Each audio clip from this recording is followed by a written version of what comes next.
yourself. Don't know the streets where you'll find yourself. Go back to sleep, don't mind yourself. Both hands on your head. When you dream, you're by yourself. Don't know the streets where you'll find yourself.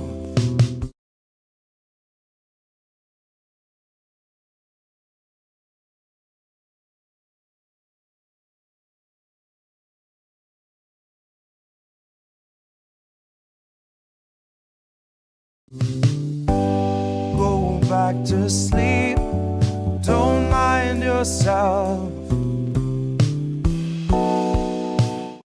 Both hands on your head. Both hands on your head. Money's talking while hunger prays. Bunch of Nazi-loving child fuckers run the state. 911 is on some 1-800 CIA, and plastic pundits pump your trust and fund your shallow graves. It is malice just for malice sakes. Congress houses wealthy corpses, breathing hexes, arming forces. Been spilling out 1 million greedy snakes from all their orifices. Coursing down the Congress floor, across the aisle, out the door to curse 1 million more before they've run their bloody courses. Clip your wings like Klippenstein, then out and burn your sources. God collapse at times is hard to witness, other times it's gorgeous. There's something satisfying in the act of watching something greedy choke upon the very thing on which it gorges.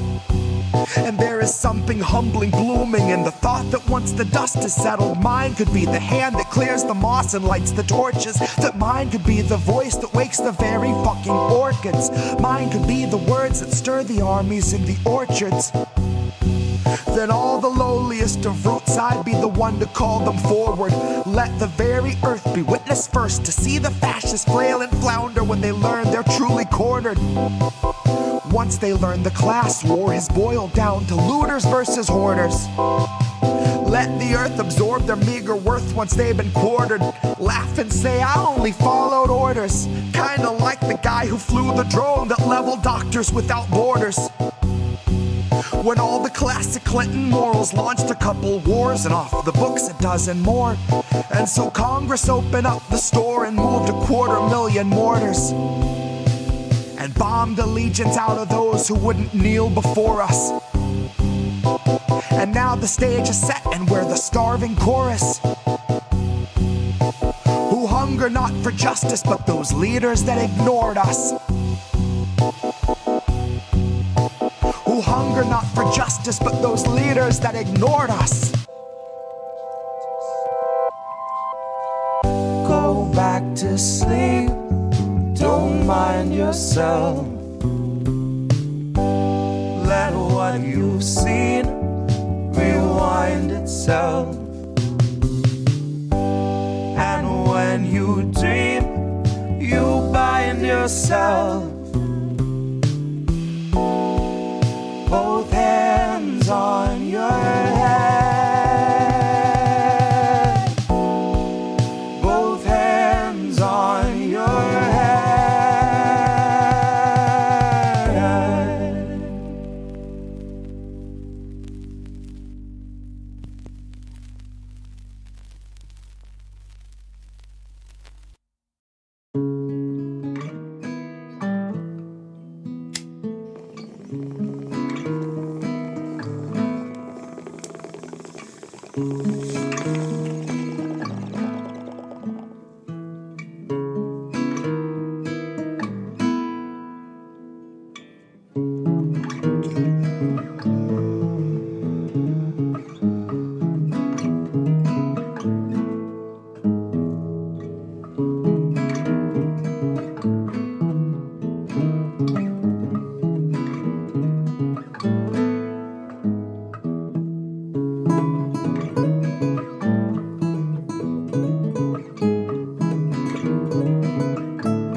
I am, Lord of Flies, uphold law in a court of lies. It's sort of a divorce of kinds when you follow your truth upstream and you find that the source is dry. Force of habit. I was gonna spare no quarter and pour some light right on the subject and force your eyes. I was gonna hold your hand to the fire and gorge on the sight. A la carte as I serve no remorse on the side. It's fury or flight. So here I am, born with the hand on the sword of the former, and there is a storm on the rise. Tell those awake in the fourth estate that they're a little too late. I awaken to my surprise. There is rot in my heart, hate on my lips, and decay in my eyes. Best regards. Here I am, honey, Lord of Flies. Lord of Flies.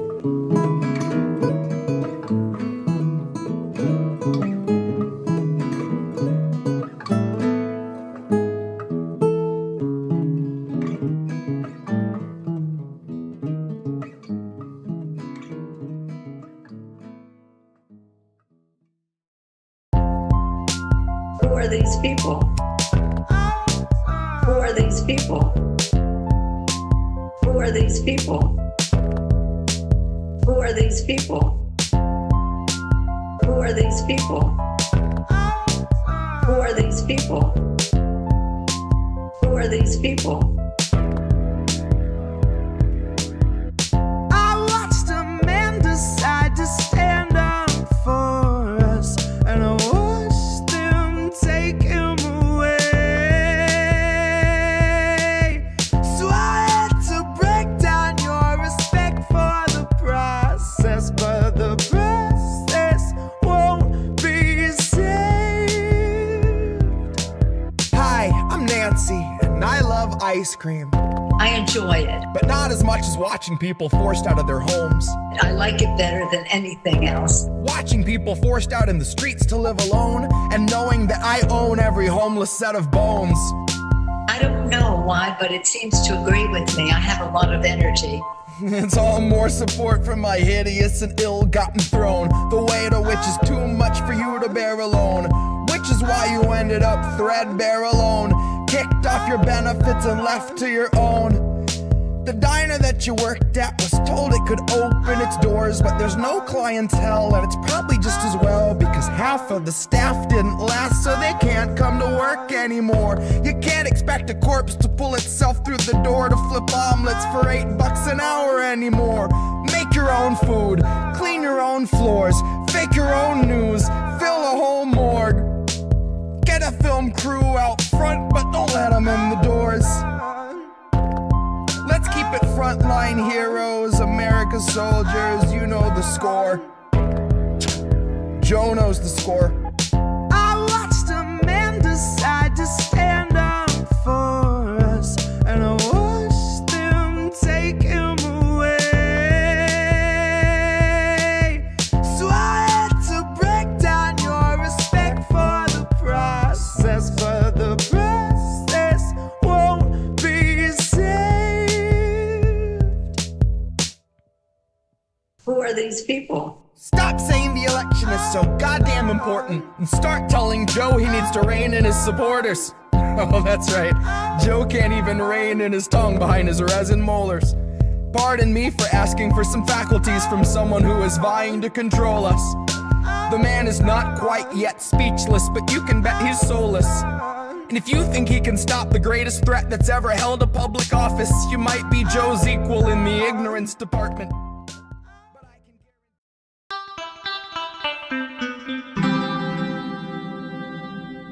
Who are these people? Who are these people? Hi, everyone. We're back. Hi, it's Tuesday night. It's Indie News Now Live. I've been pumped to do the show. We have a long lineup, a lot of stuff to get to, just like we do every week. We're going to have a big fuck Israel segment because, wow. Another week. Now they're trying to, of course, torpedo a quote-unquote peace agreement, which, of course, is not really a peace agreement. Of course, since Israel's not going to agree to any of it, we know that they're going to keep bombing the whole time. So is it really a ceasefire? Is it really a peace agreement? It's one of these Schrodinger's cats. If they keep bombing during a ceasefire, is it really a ceasefire? my answer would be fuck no, but I'm sure others have other things to say about that. We are going to talk about the ramp up of authoritarianism here, of course. In a new Alan McLeod article, he's Indie Media Award honoree. All right, he's talking about surveillance and how they're laying out the surveillance grid and how they're setting up. This is going to be the setup for why they're going to crack down and why they're going to, why they're going to. I just lost my train of thought. They see an uptick in unrest over AI data centers. Right, that's what we were talking about. The data centers. So everybody's mad about data centers, of course. I'm mad about data centers. One hit, then I gotta go. Just one hit, then I gotta go. That's what just happened. So I'm a little fuzzy. But yeah, fuck Israel. We're going to talk about the World Cup and what they're doing in relation to, global politics. I decided after this, what I saw yesterday, I'm done. I have no interest in watching this anymore. But everybody's got to make their own decision. I don't want to be a killjoy. I literally went into 2 shows this morning, into the chat, wrote 1 word about what I'm doing, and all of a sudden it became this whole thing about I love sports and I this and I that. And it's like, guys, I'm not telling anybody else what to do. I'm telling you what I'm going to do, and I'm going to tell you why. If you got a conscience about that and you think, fuck it, I'm going to watch this shit anyway because I want to enjoy, or I think sports brings people together, it can have that's fine. That's on you, bro. Like, all good. But this is what I'm going to do, and this is the stand that I'm going to take while I go and I drink my Dunkin' Donuts coffee. And everybody makes their own personal stands in their own way. This is something that I feel strongly about. All right. Okay. Yeah. See, Lee, I want to talk about this later, but you watch the Iran and Haiti games because they're under attack. Am I going to keep you here all night? Kamishwari Kate, I sure hope not. Andy, good to see you, sir. I hope this will be about a 2-hour show, 2+ about a little bit more. And that's the idea. Boycotting. And then what's going on in the UK? More crap. More of these activists actually being sentenced. And now they got sentenced as terrorists, which is crazy because they weren't tried as terrorists. And that's what I'm going to bring about that. You have another anti-Zionist protester over there. We got a lightning rod. Actually, some positivity today. So it's not all just 100% negative. I actually do have some stuff that is positive and that will hopefully make people smile a little bit. All right. I showed so there's a new background behind me. I want to have a little bit of motion, a little bit of newsy stuff. Before we get started, please support independent media. Okay, let me put Kate's chat down right now. All right. So that's our wall of fame. I had to add a few people to it. I noticed that a couple of people had actually given over at the IndieNewsNow website, but I wasn't notified. I'm sorry for that. So you're on the board now, Kimberly Bridges Martin. Thank you so much. This week, just stepped up this week and tipped us over there. And we got a new subscriber over at IndieMediaToday.com. That's John Simone, and over on Substack. So we're live on Substack. Best ways to support the channel are Cash App, $Indie News Network, co-fi.com/Indie News Network. Over at paypal.me/Indie News Network. Do that as friends and family. There's no fees. Patreon.com/Indie News Network if you want to do monthly. For the network, you can do INNnewsletter.com. For my Substack, you do IndieMediaToday.com. Or if you want 24/7 unfiltered news, bookmark IndieNewsNow.com. You can also leave a tip there. You can get merch there. You can watch INN anytime we're live there as well. And again, everyone on that wall of fame has already done that. I really appreciate everybody doing that. I love you for it. Thank you. Okay, let's get going.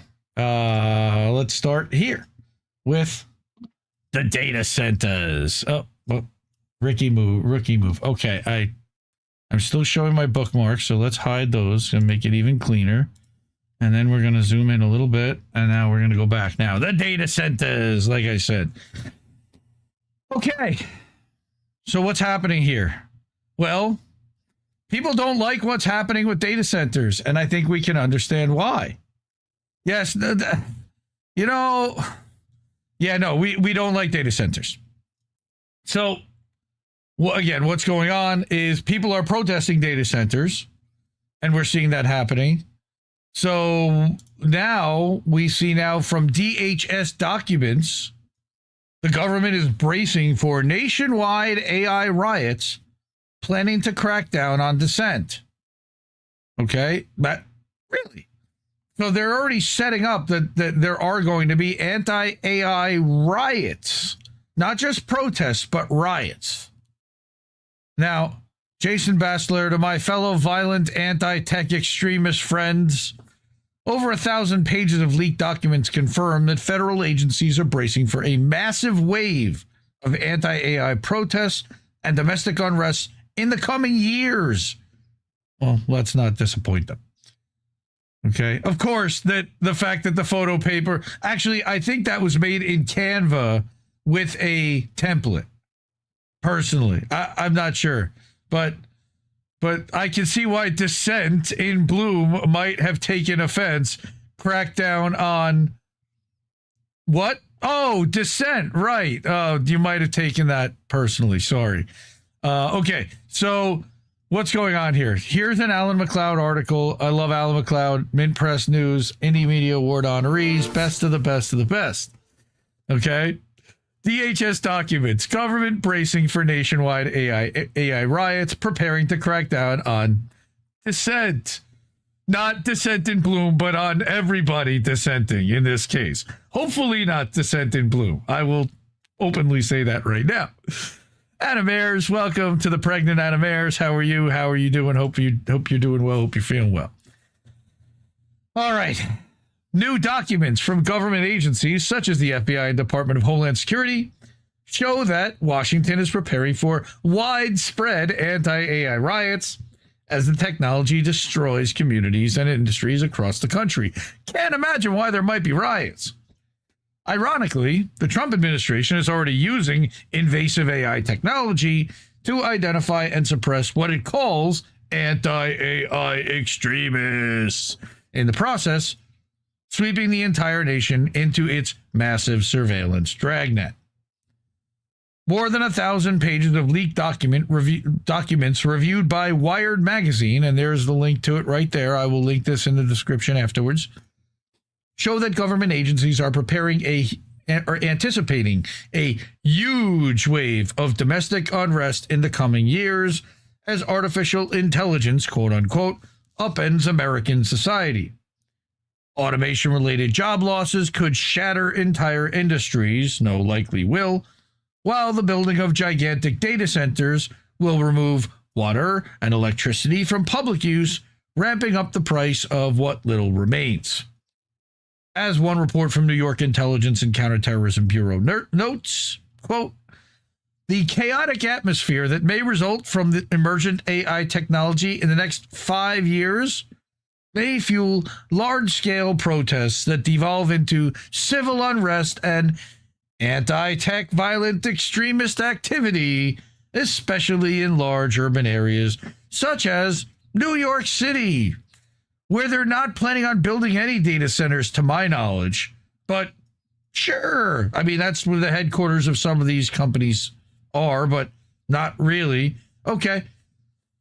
An environmental and health catastrophe is, we continue with Alan's article. Again, this is in Mint Press News talking about the unrest that is anticipated as the federal government is planting seeds within its own employee base to look for and plan for over 5 years unrest and riots because of the technocracy that they're implementing. Thank you so much. On top of the fact that, here we go, it's an environmental and health catastrophe. Last year, the tech industry collectively spent around $500 billion on the construction of new data centers, which is nothing compared to what's committed. These buildings consume near insatiable amounts of energy and water. By 2030, they're expected to represent around 12% of total U.S. electricity consumption. But they're not paying for that. All of our bills are going up because demand went up by 12%. One large data center consumes up to 5 million gallons of fresh water per day, as much as a small city. And I'm sure he's going to get to that, but he didn't say fresh there. He just said 5 million gallons of water. It's been calculated that a single 100-word AI prompt to a chatbot like Claude or ChatGPT uses over half a liter of water, equivalent to one bottle. And we've all seen the TikTok or the Instagram reel where while the guy's asking a question, he's simulating ChatGPT, and while somebody's on the porch asking a question, the guy's standing in the yard dumping out water while he's asking the question. When a data center moves into town, utility prices skyrocket. Go figure. In this situation, wholesale electricity, for example, jumps by up to 267%.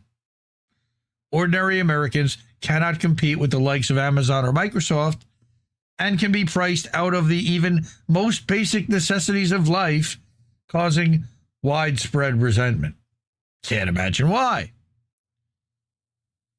Living near a data center can also be hazardous to human health. Thanks to the low-frequency noises they produce, residents often report chronic symptoms such as insomnia, vertigo, and nausea.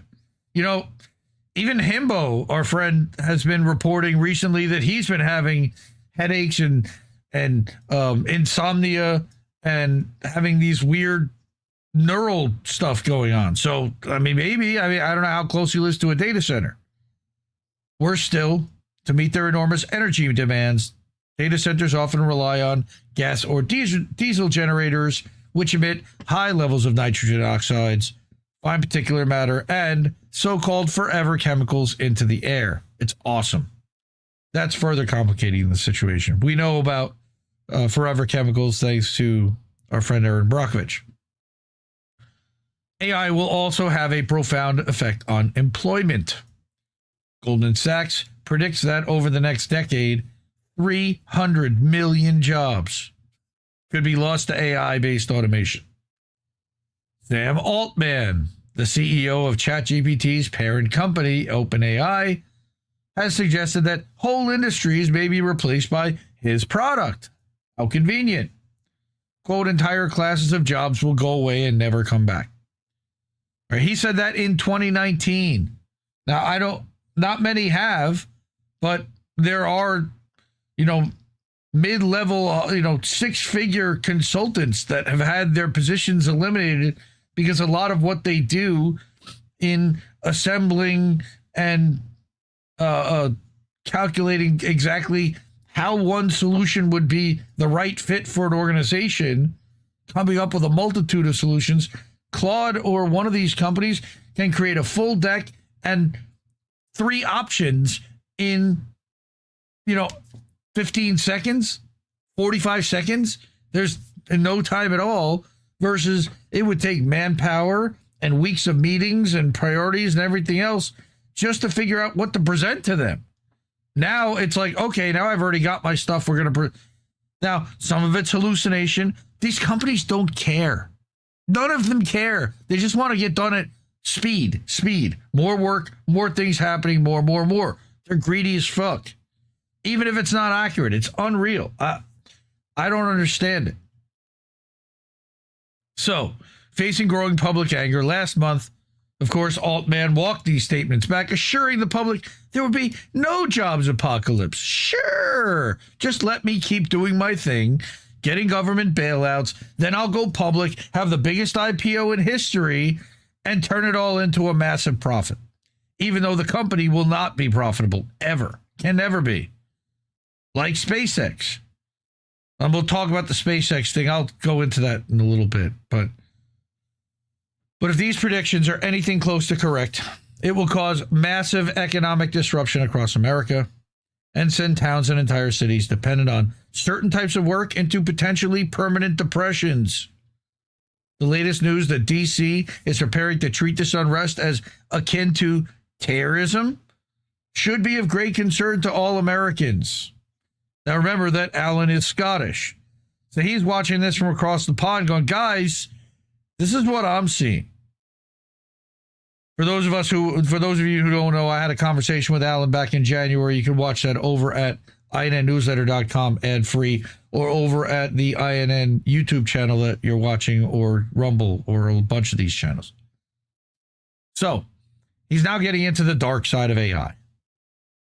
The public as a whole is highly skeptical of AI, artificial intelligence. Again, I do quote unquote, because half of it has been determined to end up being a couple of guys in India. It's not really AI. A recent poll found that only 5% trust AI a great deal, all right, while 77% think it could pose a fundamental threat to humanity.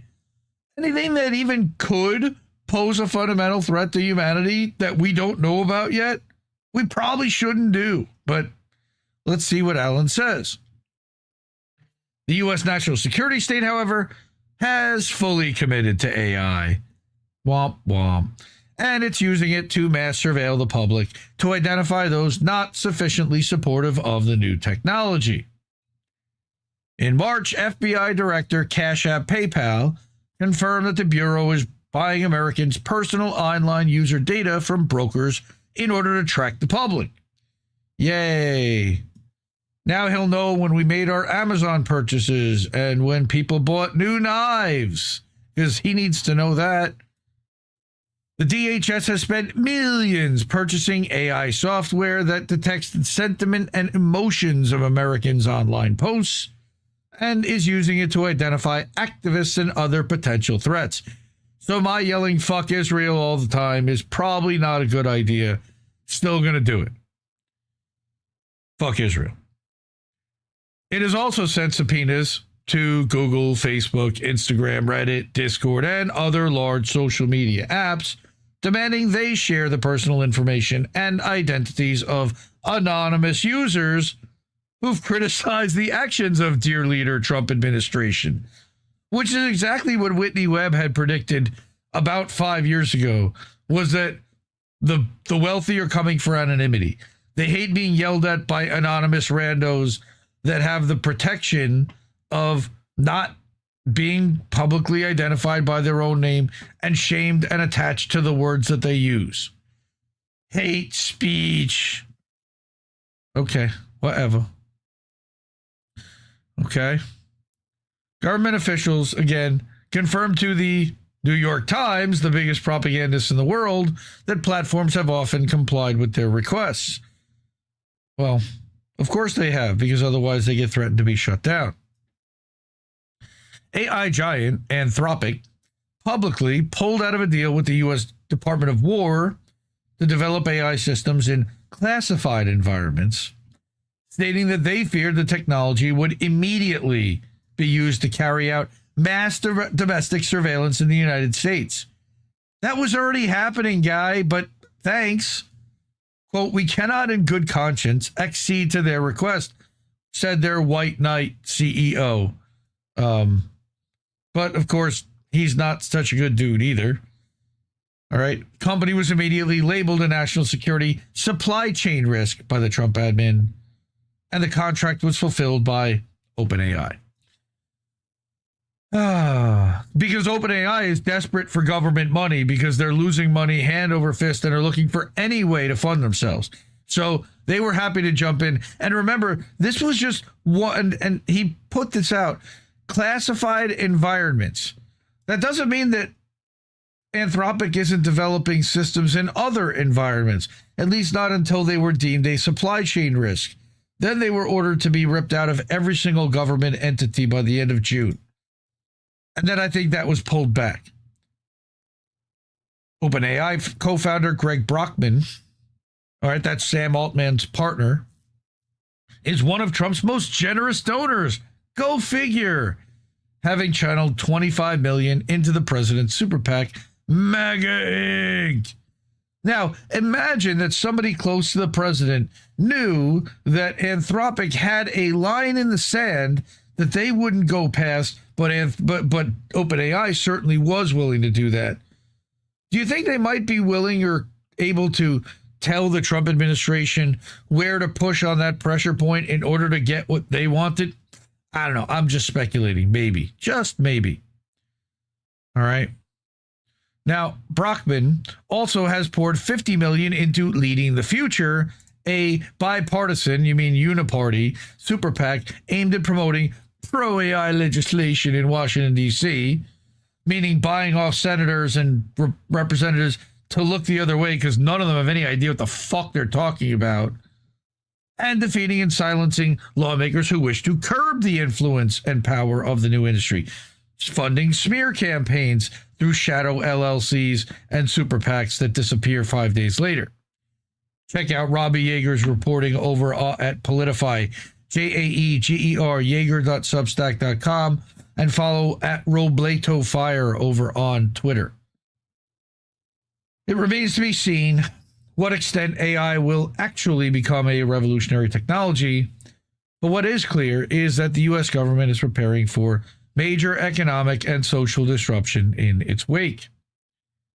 Instead of creating economic bailout plans and social welfare programs to help those negatively affected, however, it is preparing an authoritarian response looking to crush dissent.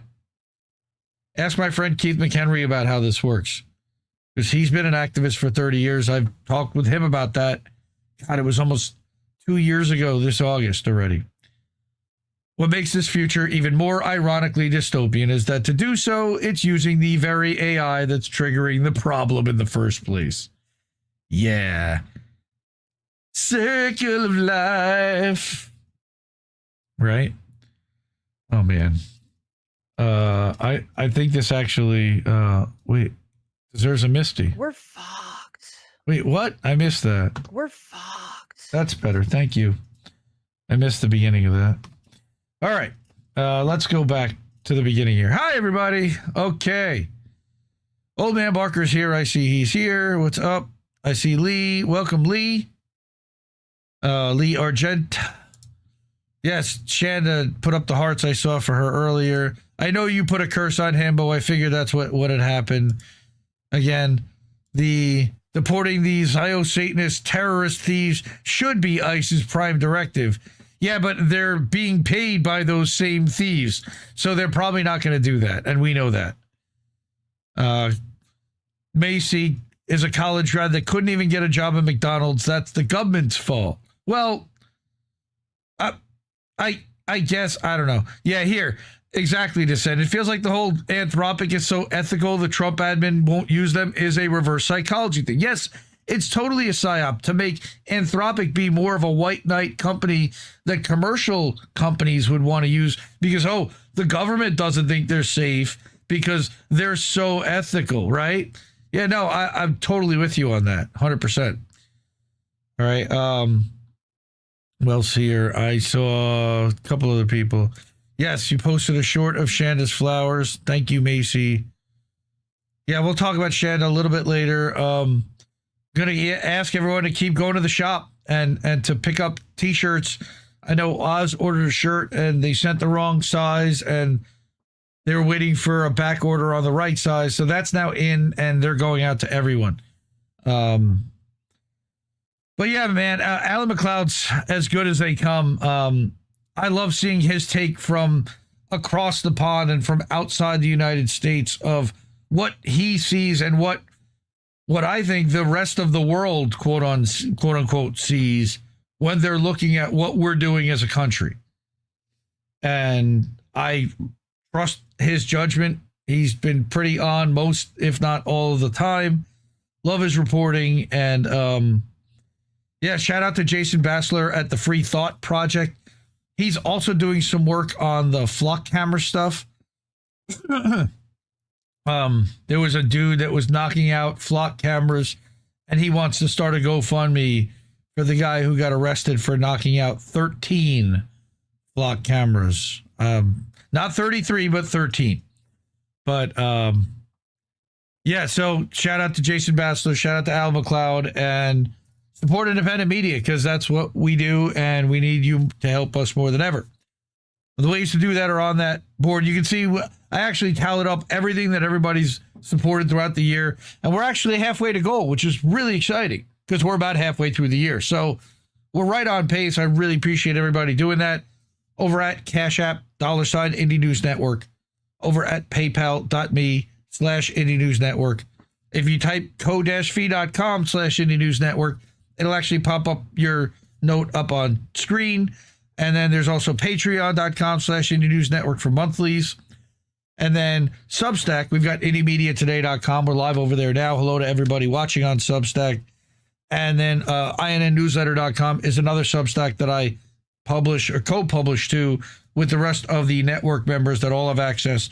There's 5 shows to watch weekly over there. So subscribe over there as well. And of course, the name of the show, Indie News Now, is also a website, IndieNewsNow.com, where a lot of the articles that you're watching tonight come from, or at least are linked from. It's unfiltered. It links directly to the website. It runs and updates 24/7. You've also got a merch store attached, Stripe link so that you can support, and a way to watch live whenever INN is live, like now. So if you went over there to IndieNewsNow.com and went to the Watch Live tab, you would actually see this show. It's delayed about 30 seconds from this, but it's a direct feed from our restream, which is really cool because we have a plugin for that. Okay. It's time, everybody. It's time. It's time for Fuck Israel. So we do this every week, unfortunately, because Israel is causing so much havoc, so much death, so much destruction around the world that we have to cover a lot of it because we can't turn away. It's happening with our dollars. It's happening with our resources. It's happening with our bombs and weaponry that we're selling to them right back with the money that we give them. It's dystopian as hell. And it's also then being used as quote unquote field tested weaponry and software because it's being used to murder Palestinians. So this is the thumbnail covering the things that I'm going to talk about tonight, just some of them. And I'm going to get to the first of them now. And the World Cup thing I'm going to save towards the end. But we're going to close this whole thing out with something actually positive. But we're going to start with something not so positive from Middle East Monitor, who I've recently started adding to the Indie News Now RSS feed, so it's now picking up these articles on the website. Israel has allocated $51 million to build another 69 illegal settlements in occupied West Bank, a watchdog agency says. That's not good. All right, so let's go to reader mode. Again, I find it much easier to absorb using reader mode. Israel allocated, again, $51 million to prepare the construction plans for 69 illegal settlements and outposts in the occupied West Bank. And that's what the anti-settlement group Peace Now said according to AA, that's the Turkish agency. The allocation was made during a phone vote by ministers last week, the group said in a statement, adding that the government is also preparing a draft resolution to allocate more than 1 billion shekels, or $337 million, to establish new illegal settlements and outposts in the occupied territory. That's not good. Peace Now said the decision allocates the funds to the housing ministry to complete the initial planning procedures for the settlements legalized by the government between 2023 and 25, which they had no right to legalize in the first place because it's occupied fucking territory, along with the plans to expand settlement building in the West Bank, which is against all international law, and they're already should be sanctioned for that. They've already been charged by the International Criminal Court for it. There was no immediate comment from the government on the report, because there's no need for them to. A separate report by Axios corporate media said the Israeli cabinet is expected to approve a plan for funding the de facto establishment of 61 new settlements in the West Bank. 69, 61, does it really matter? I mean, everyone does matter, yes, but the fact that they're doing it at all is the big problem. The report said that the government is expected to spend over $350 million across several years to establish 61 newly approved settlements. So now you've got multiple confirmed corporate sources that are Israeli-friendly, that have Israeli-friendly sources that plant stories within them. The plan would finance temporary housing sites, public buildings, and infrastructure even before formal planning is completed, representing one of the largest settlement expansions in decades. You know what's funny is that The United States isn't building anywhere close to this kind of level of housing for its citizens, and we've got a massive homelessness problem. They're building settlements to be able to recruit people from across the world to move into these areas, which is so fucked up, of course. And of course, the people that have already settled in other areas in the occupied territory, which would then move to this new settlement within the occupied territory. Disgusting, all of it. All war crimes. Many of the settlements are in strategically sensitive areas, such as the Jordan Valley along Highway 90, the South Hebron Hills, and locations intended to create territorial continuity between existing settlements. Okay? Such a move further undermines the prospect of a future Palestinian state, which is exactly what their point is and their plan is. And nobody seems to be stopping it. And nobody seems to be trying to stop them from doing so, which is also unbelievable and frustratingly maddening. Now, this is another article that kind of pissed me off a little bit, but is also the reality, and we have to look at it. And this is from the Quincy Institute for Responsible Statecraft. So not exactly a lefty organization, but again, I find that it's important to look at these organizations that the government and that the military actually looks towards for its confirmation bias at times, but also as a general warning to the public. This is also an organization that corporate media might cite.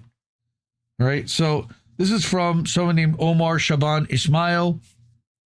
Gaza and its people may not survive this phase of the ceasefire because it's never been a ceasefire to begin with, number one.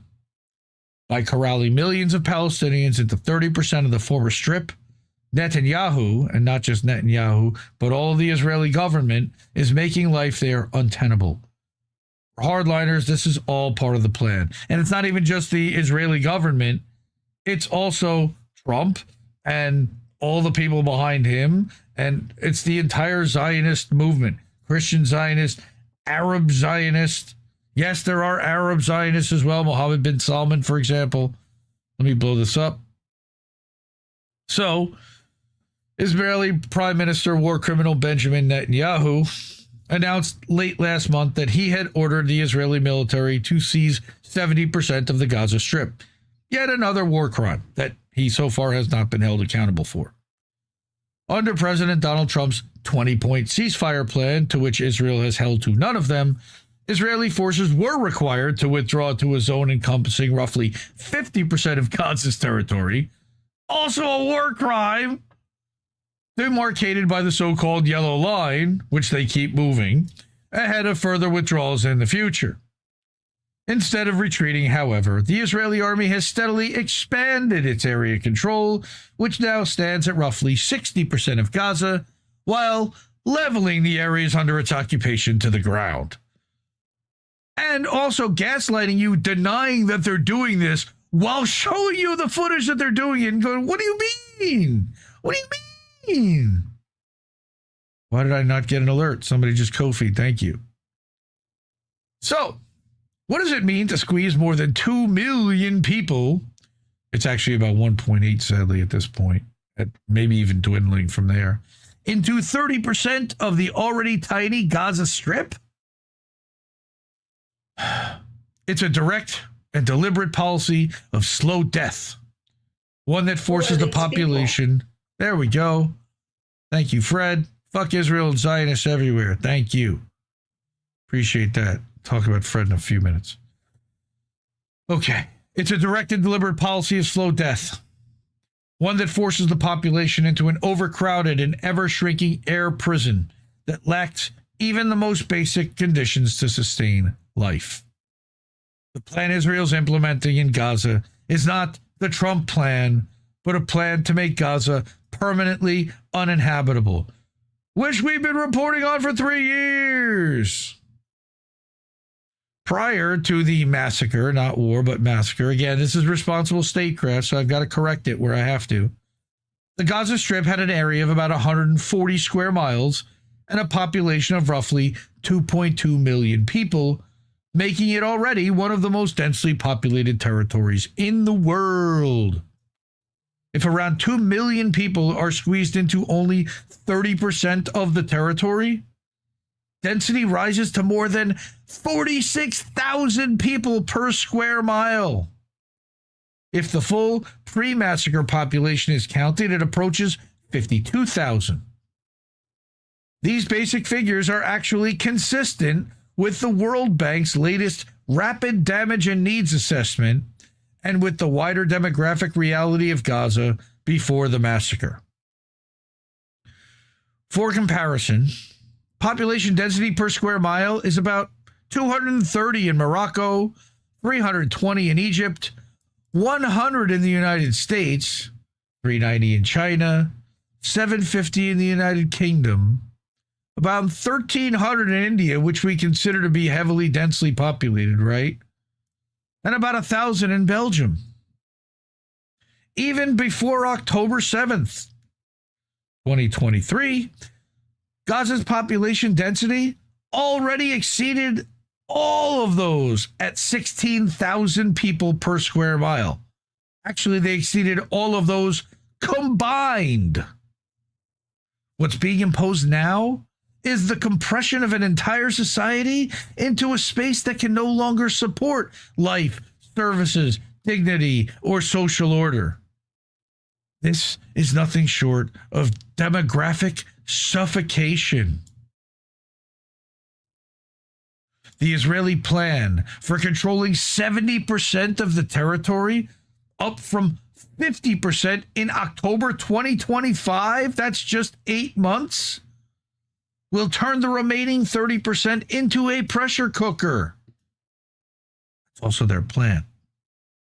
The occupied and inaccessible areas include much of Gaza's agricultural land, especially around Beit Hanun, Beit Lahia, Deir al-Balah, Khan Yunis, and Rafah. These lands are Gaza's food basket. They also included water wells, desalination projects, wastewater facilities, roads, warehouses, and open public land needed for future expansion. Well, we know what happened to the wells. Israel started filling the wells in. They blew up the desalination plants. They destroyed the wastewater facilities. They dug up the roads. They leveled the warehouses and have cleared the open public land and dug Stars of David into it with their tanks. The UN summary of the RDNA estimates recovery and reconstruction needs at $71.4 billion, including major needs in agriculture, health, education, and sanitation. But for whom? But without land, even the best funded reconstruction plan becomes a spreadsheet without geography. Again, go back to the how do we miss that segment from 2024, May of 2024, we talked about Gaza 2035. They had no plan for the Palestinian people. They're pushing everybody out. They're going to level all the ground. They're going to build up, hotels and waterfront property where they can. And then everywhere else, they're going to build data centers and technology centers that hire the people that live in the high-rise luxury apartments that live on top of the bones. And go listen to Jesse Jett's A Prayer for the Promised Land. Again, you can find that at INNnewsletter.com and over at the INN YouTube channel. The humanitarian reality is also already catastrophic. According to this RDNA, more than 1.9 million Palestinians have been internally displaced, many several times, and more than 1.2 million have lost their homes. Again, internally displaced is the most cleansed way to say your home was bombed and everything you fucking own was destroyed, normally by Israeli bombs, tanks, IDF soldiers, or awful weather on top of it, because now they have nowhere to shelter themselves, so now they're building makeshift tents, if you can even find one and afford one. Fuck Israel. fewer than half the hospitals, and less than 38% of primary healthcare centers are even partially functional. Why is that, responsible statecraft? Because Israel has murdered the healthcare workers. They have taken hostage the doctors and held them captive for years, like Dr. Hussam Abu Safia, or raped them to death, like Dr. Adnan Al-Bursh, okay? And they've blown up the hospitals and destroyed the medical equipment and prevented medical supplies from getting in. Why is that how? See, this is totally cleansed, which is why I wanted to yell about this, because they're glazing over the fact of why this is all happening. Because they know. Around 728,000 school-aged children and youth have been out of formal education for more than 2 years. Why? Because every time they try to build a school, Israel blows it up, or Israel bombs them, or Israel tries to destroy it. It's not because they're not trying. At least 41,844 people are estimated to be living with life-changing injuries requiring long-term rehabilitation, which they don't have the facilities for or capabilities to have. And over 68 million metric tons of debris must be removed, which there are plenty of companies salivating for that contract right now, especially the Israeli ones. Fuck Israel. Under these conditions, the absence of cemeteries is one of the cruelest indicators of social collapse. Families in Gaza have already been forced to bury their dead in informal graveyards, empty lots, and makeshift spaces because major cemeteries were damaged, inaccessible, or full. No, they weren't damaged. They were fucking bulldozed by the IDF. They were planned. They were all buried in mass graves like the Nazis used to do. Now, they won't mention that.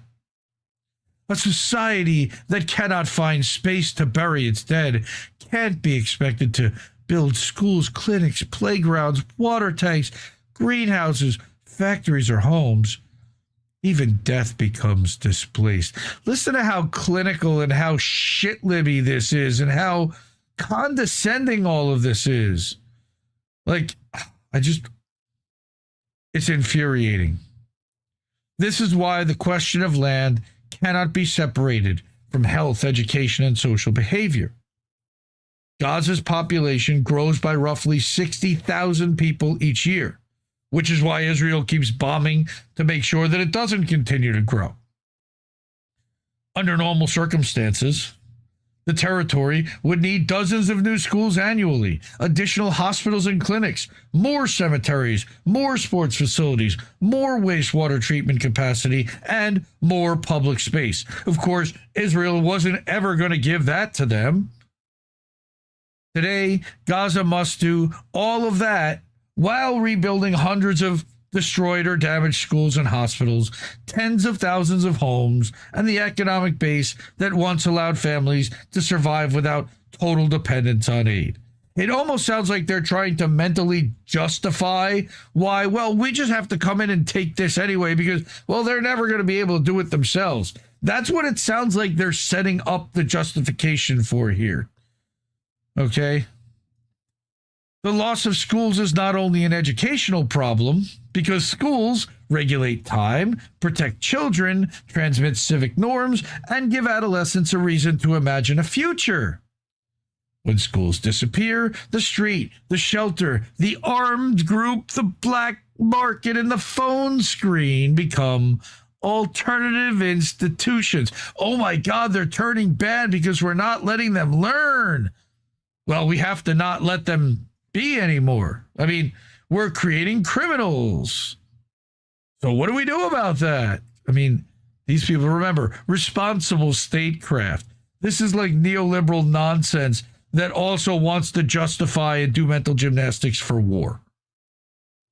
This environment is fertile ground for violence, hatred, and extremism. I can't imagine why. Not because Gazans, you mean Palestinians, that are forced to live in Gaza are naturally violent, but because engineered deprivation produces social pathologies. At least they admit it. They're engineering depravity. They're engineering depriving people of basic necessities. Overcrowded shelters and informal camps concentrate exhausted families in spaces where privacy is absent and resources are scarce. Hal thinks research on displacement and survival in Gaza describes how mass displacement has torn family and neighborhood bonds and replaced many patterns of solidarity. Can't imagine why again. Mass displacement. We have to come up with a word to better describe how everything these people have owned is basically destroyed except for what they could carry with them. When this condition continues for months and years, it becomes very difficult to contain. And so you have an uprising like you did on October 7th, and then they use that as a justification to murder the rest of them for another 3 years. Fuck Israel. The most dangerous outcome is not only humanitarian collapse, but the formation of a generation raised without school, reliable health care, employment, public space, justice institutions. How can you have justice institutions when you're fully occupied?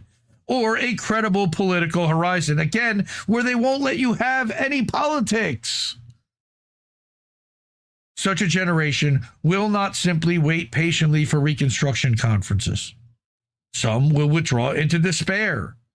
Some will search for revenge and will be murdered by Israel and the United States for it. Some will be recruited by radical actors and then they'll have to be eliminated. Some will turn against their own society, and of course, you know what'll have to happen to them. Others will try to leave, but of course, we know that they're not allowed to leave unless they all agree to basically go to, remember that Israel's been pushing for a place for them to all go. I can't imagine. Oh, what's been going on in Somaliland? Oh, watch INN News tomorrow night, and you'll learn about what's been going on in Somaliland. These are the predictable outcomes of compressing life until it becomes unlivable. It's in this light that one should read in Israel Defense Minister Israel Katz's recent calls for voluntary migration from Gaza to be implemented at the proper time and in the proper manner. I can't imagine if they plan on putting them all on a boat and then sinking it. Indeed, Israeli authorities have created an official government agency to advance such departures. Of course, they don't allow nearly as many people that sign up to leave to even go. Vet them like crazy to make sure that they're not going to then rise up against Israel once they leave. Monitor them closely once they do. Have them check. Remember, they don't have passports. They don't have official status to go anywhere. So they'll be placed somewhere and kept prisoner there too. The sequencing of Israeli actions suggests clear intent. First, make return impossible, then make life unbearable, then present departure as voluntary. No, it's this necessity for survival. If 2 million people are denied land, water, schools, hospitals, jobs, safe homes, and even cemeteries, the final destination will be a mass exodus, or the other thing Israel's planning, a mass execution. That's the other final destination. The policy conclusion is straightforward. Preventing mass displacement begins with ending the policy of territorial compression inside Gaza. So here's their idea for solutions that Israel will never adhere to, and that the United States will never make Israel adhere to. Palestinians must regain access to their land, yes, including agricultural areas, public land, and infrastructure sites. How? Reconstruction must be allowed where people actually lived, not only in overcrowded containment zones. Totally agree. Schools, hospitals, cemeteries, water systems, municipal services must be treated as security infrastructure, because without them, no society can remain governable. Again, that's Israel's intent in the first place, responsible statecraft. How about being honest about that in the first place? In 2012, the United Nations warned that Gaza could become unlivable by 2020. They missed the mark by a few years. That warning now reads like an understatement. Amid how? Unlivable is unlivable. Amid the destruction of massacre, the loss of homes, the collapse of services, and the shrinking of available land and resources, Gaza, and also the West Bank, by the way, is not merely facing a humanitarian catastrophe, but an imposed and politically engineered geography of non-life.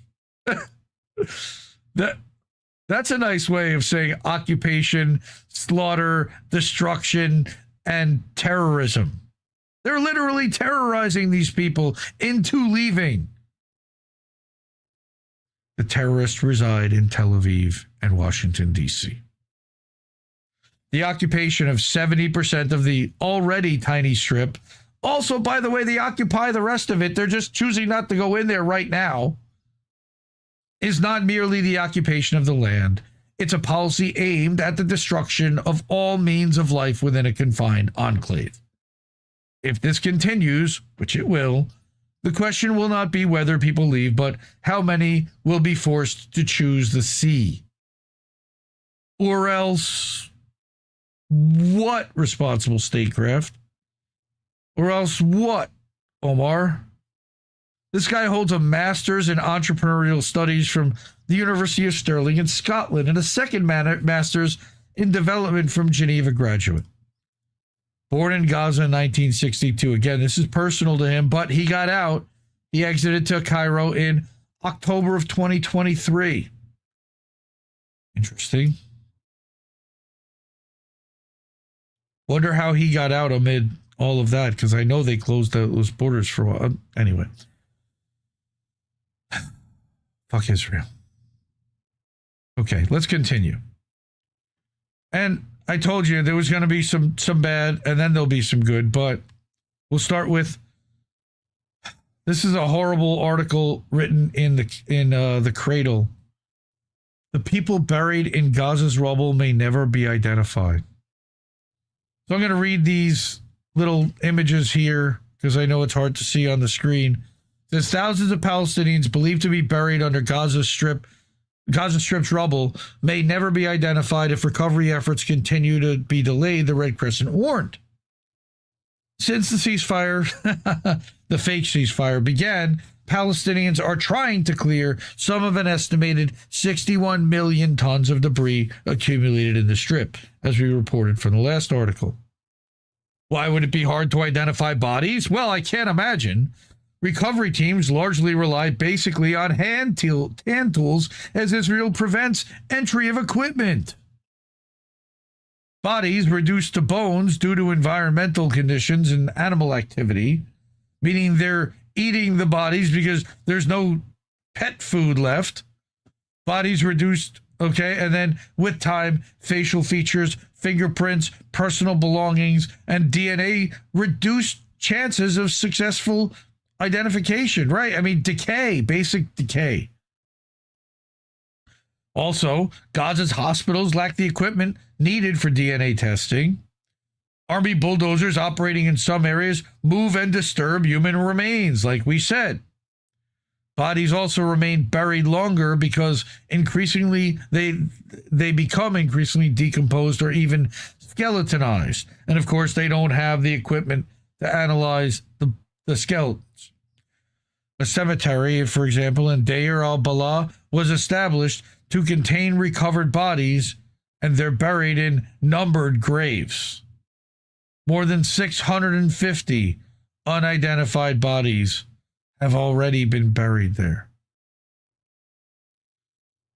And this is a long article that I'm going to post a link to that I want everybody to read. They do have a couple of links from Drop Site News tweets. I hate that, and I didn't want to share that. But they also had a couple of important tweets from Rami Abdul, who we are going to have a tweet from later on and more stuff from. So fuck Israel for, of course, disappearing these people so hard under rubble that they may never be found, identified, and will be lost forever. Shown as missing, never being able to, I can't even imagine the psychological damage that does to society. Okay, next. We get to the really big fuck Israel portion. Israel murdering children, because we seem to be covering some of these stories every week. And this came from multiple sources, not just Sarah, because I know a lot of people question whether Sarah usually has, accuracy. She's very quick to she's part of this ecosystem of breaking news, but this one's legit. Israel executed Ryan today in Gaza with a bullet to the head. 3 years old. 3. You got kids? You got grandkids? Bullet to the head. These fucking war criminals. Disgraceful. But as our friend Angela over at Anti-War News reminds us, Israel murders babies every day. Every day. They want to deny their disgrace, their monstrosity. I'm just holding a mirror up to it. Sorry you don't like what you see, fuckers. Stop being war criminals. Stop murdering children. Oh, but they can't.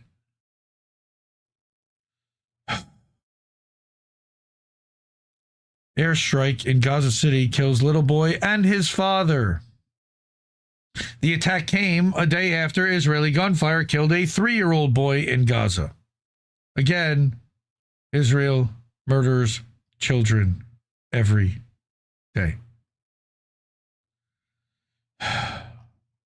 Shout out to Dave DeCamp, Indie Media Award honoree at antiwar.com. Best of the best. Now, I brought this video, Dr. Mark Browner. I brought one of his videos several weeks ago. Haunting. I love this guy. He's a hero. And he's going to talk about how Gaza changed him. So let's unmute and listen to what he has to say. Gaza changed me. Emotionally, existentially, in just about every way. I'm Mark Browner, ER Doctor, Gaza Witness. Follow me for more sad shit. I came home and started questioning almost everything. My mortality, my relationships, my career. How much of my life I'd postponed while assuming there would always be more time. I have my final night shift coming up soon, after nearly 40 years in emergency medicine, probably close to 1,000 night shifts. 1,000 night shifts of trauma, chest pain, sepsis, death, exhausting conversations under fluorescent lights at 3 a.m. And somehow Gaza shook me awake. Because when you spend time inside a genocide, you stop believing the illusion that life is guaranteed. You realize how fragile everything is, how quickly a whole future can disappear, how, precious ordinary moments are. And this is happening to me while living in extraordinary safety and privilege. Imagine what it does to the nervous system of a child living under drones, under weaponized starvation, under rubble, under the constant understanding that tomorrow is not promised. It changed the trajectory of my life. I've decided to leave emergency medicine in the United States at age 60, in part because of what I witnessed there. I didn't stop caring. I started caring about being fully alive before my own life is over. I started caring about how I can impact other people's lives in more helpful ways. I want less postponement, less fear, less sleepwalking, more truth, more presence, more courage, more action. And I truly believe if people understood the psychological and human intensity of what's happening in Gaza, it would change them too, in a way that forces them to act. It should. This very second. Gaza changed me. Emotionally, existentially, in just about every way. I'm Mark Bronner, ER Doctor, Gaza Witness. Follow me for more sad shit. Follow me for more sad shit. Man, again, what a hero. And congratulations and thank you for your 40 years of service as a doctor. And I'm looking forward to seeing what this man has to offer the world with his views and with his experiences, and to share with others and educate them and bring them into the fight and help change them. And, you know, kind of let them experience, hopefully, what he experienced firsthand, you know, what he experienced firsthand. And you can feel it when you listen to this guy talk. You can see it in his eyes. He's seen it. He's been through it. And remember, last week I had a video I brought that didn't load. So just in case, I actually downloaded this video and had it preloaded just in case it didn't run at all. But I wanted to make sure that I had that. I did that with a few of the Instagram videos tonight. So Gaza is being leveled, stolen, squeezed. Here's a doctor that treated patients there that decided to leave what he's doing because he realized how precious life is, how short life is, and how much more of an impact he can make on a lot more people by, I'm hoping, traveling the world and speaking about his experiences, and also continuing to be a traveling doctor in impoverished and difficult areas. Yeah, I bless you, sir, 100%. You know, I'll put this up and I'll tag him. Thank you, Dr. Browner, for sure, for sharing this with us too, and for letting us into some of the stuff you've had to go through. Okay, but it doesn't get any better just yet. Meta, according to the Cradle, says that Israeli-founded spyware firm targeted WhatsApp users in Jordan and Lebanon. WhatsApp is one of the most popular communication platforms. I personally have never installed it on any of my machines. I think maybe one time I did, and I uninstalled the next day. Somebody in the UK wanted to talk to me using it. It's a Zuckerberg product. It's pure spyware. Everybody knows they use that to listen in on your conversations. But what I did not realize was that NSO Group was hacking into WhatsApp, specifically in these countries. So what happened? An Israeli-founded spyware company has been targeting WhatsApp users in Lebanon and Jordan with malicious links, according to Meta, despite a U.S. court order prohibiting such activity, because there are no consequences to anything that Israel does. Earlier in the week, Meta claimed that it had detected and disrupted spear phishing attempts by NSO Group on WhatsApp that targeted a small number of users in Jordan and Lebanon. I wonder why they might do that. Why might they want to be able to hack phones in Lebanon? Huh. The company also stated that it identified NSO Group setting up test accounts and groups on WhatsApp because they're trying to honeypot and lead people into areas and groups where they can then scrape their information and then target them. WhatsApp subsequently released details of the single-click infection domains allegedly used by NSO Group, listing IKHWAN-cast, GHAZA-cast, and FR24-cast. So that's supposed to look like France 24. That's almost supposed to look like a Gaza type of network.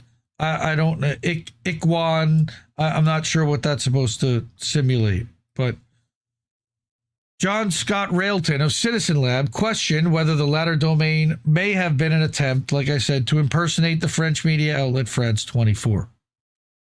NSO Group, we've talked about them before, founded in Israel, is known for developing the Pegasus spyware, which can infiltrate WhatsApp accounts and access messages, photos, calls, and other personal data, including your contacts.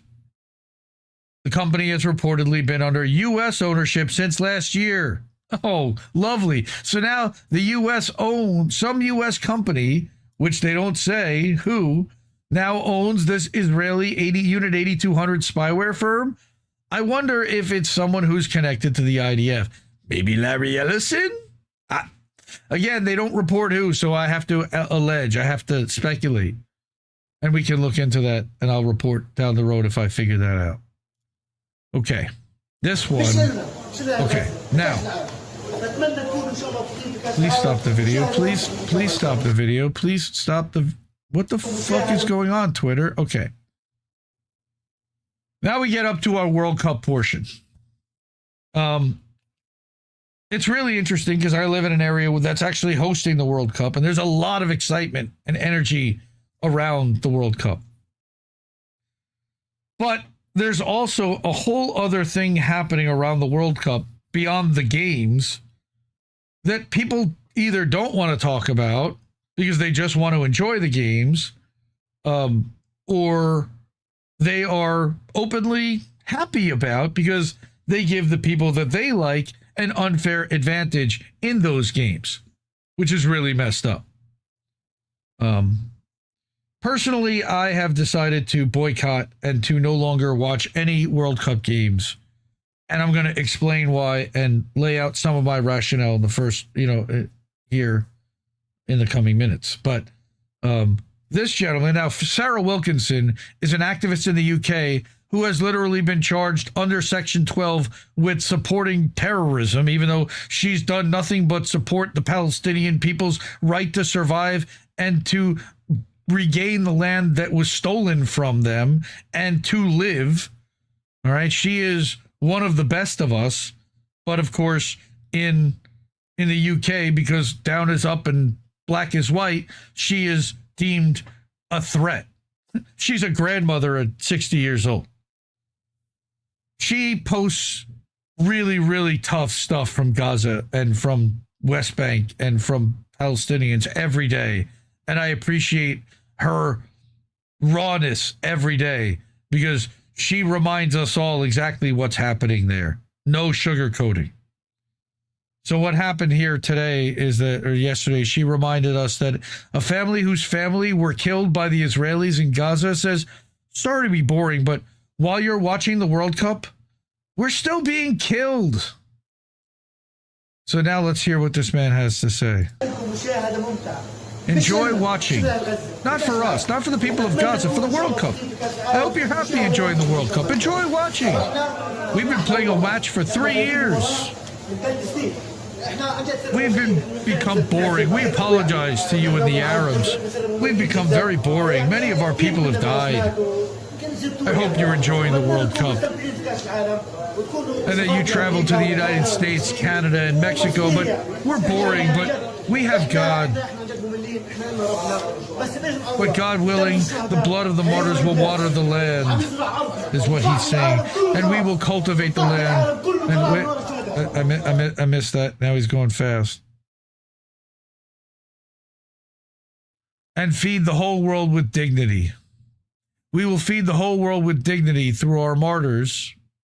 This martyr would have turned 60 today. Today is his birthday. You can see why he might be a little bit upset about them accepting Israel as a team that was welcome to play in the World Cup.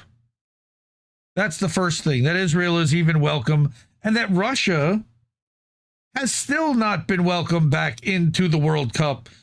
The FIFA decided to kick them out in 2022 after the U.S. and NATO provoked them into invading the Donbass to protect the people of Donetsk and Luhansk and Crimea from being bombed by Ukrainian weapons attacking the Russian speakers there. Yeah, that happened, okay? They don't want to discuss that that's actually how it happened, but that's actually why it happened. But FIFA then decided to ban Russia. It's now been 4 years.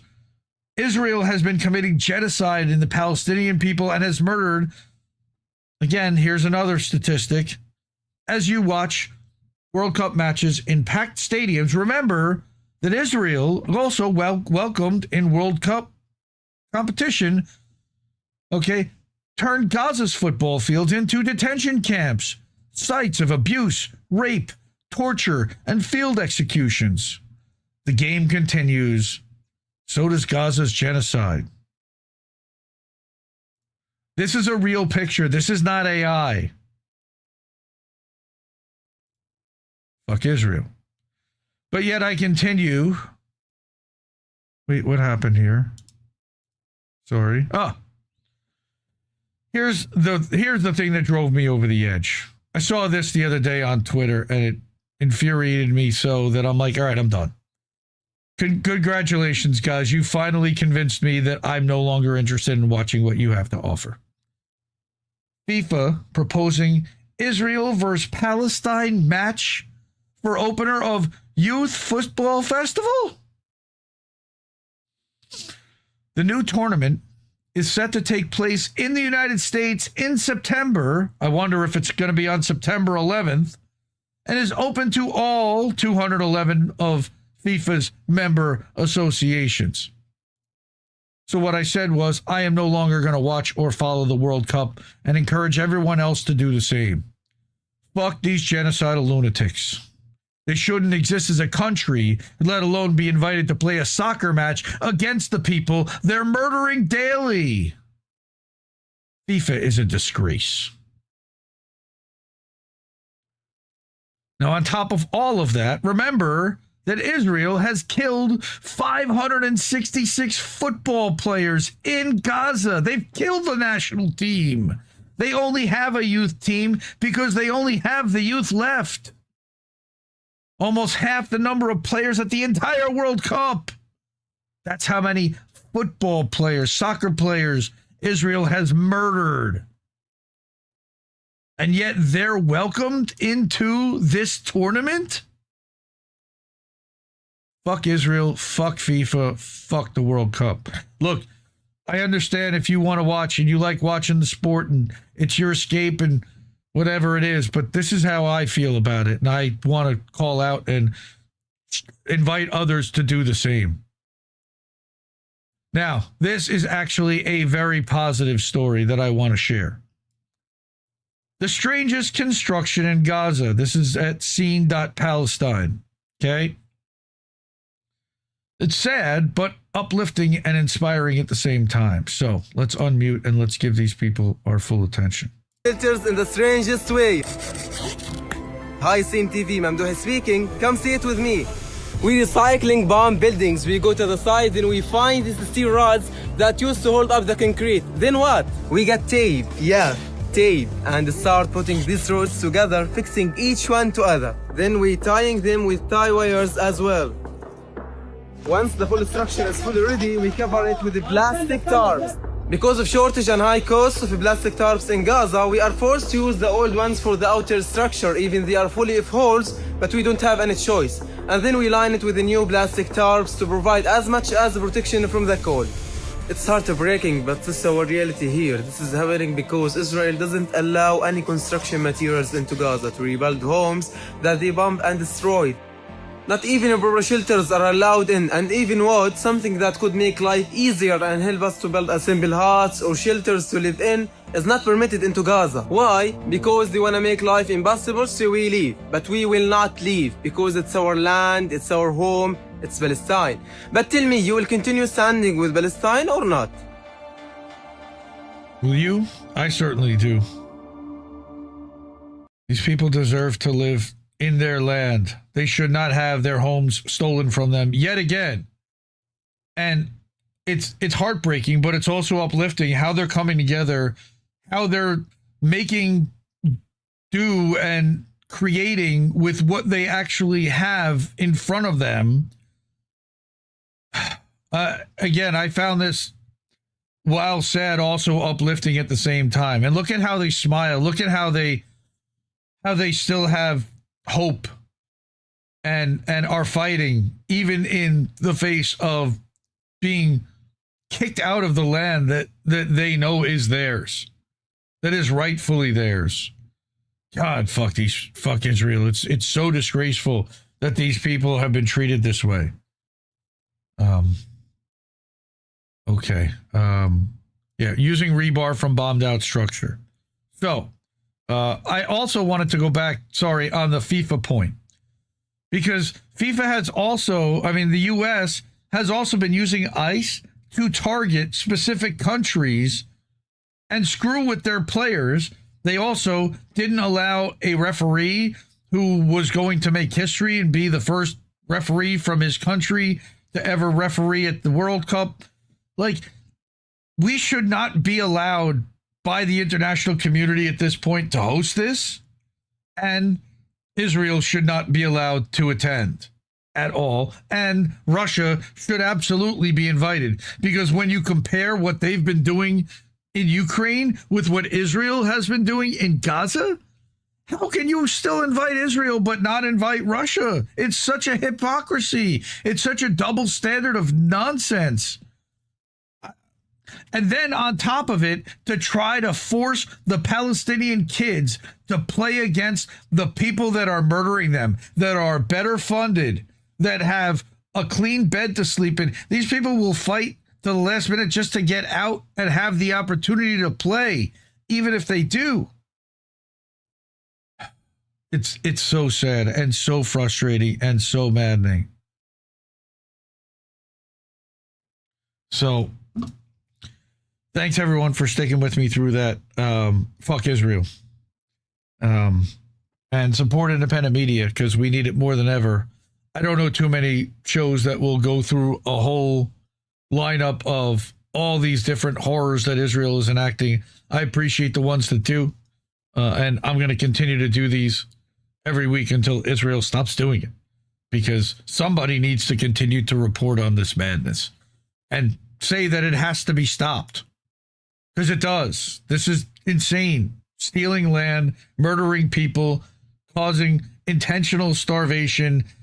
Again, displacement is too soft a word for what is happening to them. So again, please support channels like this. The ways to do that here are Cash App, $ Indie News Network. Again, thank you, Fred Edward, for the ko-fi.com/Indie News Network. At paypal.me/Indie News Network. Over at patreon.com/Indie News Network for monthlies. At IndieNewsNow.com, that's a place you can get 24-hour news. INNNewsletter.com, that's the network's newsletter. We're a member of Indie News Network.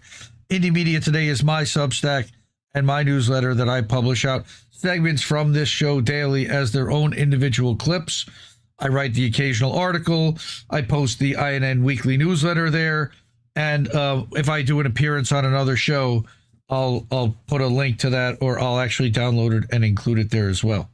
Again, thank you to everyone for helping us already get to 50% of our $3,000 goal for the year. That helps us with operating costs by covering our Canva and our Restream and all the other platforms. Zoom we have so that we can have guests when we do interviews, et cetera, et cetera. I know it's not the only platform that you can do that, but it's the most stable. Thank you. Natalie sent a little something too. Really appreciate that. I love you so much. $15 toward the goal. Thank you. All right. Every dollar helps. And that's how we get there, because we don't have corporate sponsors. We don't really take ad money. We're now monetized again on YouTube, but we don't get many super chats. They were showing our videos for about 90 days once we got remonetized. And we noticed that the month of May, it fell off a table again. Seems to be picking up slightly in June, but not much. But it looks like they've kind of pushed us back into that kind of dark hole that they had pulled us out of for a little while. And hopefully we can find our way back out again someday. Okay, so the next segment, I'm going to talk about what's going on in the UK. Again, and this is all due to Israel, sadly and funnily enough, but a lot of what we talk about is at least influenced, if not directly, because of Israel's behavior.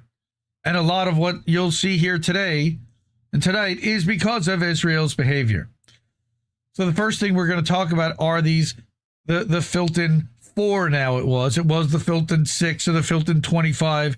These are the Palestine Action activists who were sentenced now to a total of 25 years This is Kafkaesque. So at trial, and I think we covered this, they were actually, their lawyer was banned from telling them that they could be tried as terrorists or sentenced as terrorists.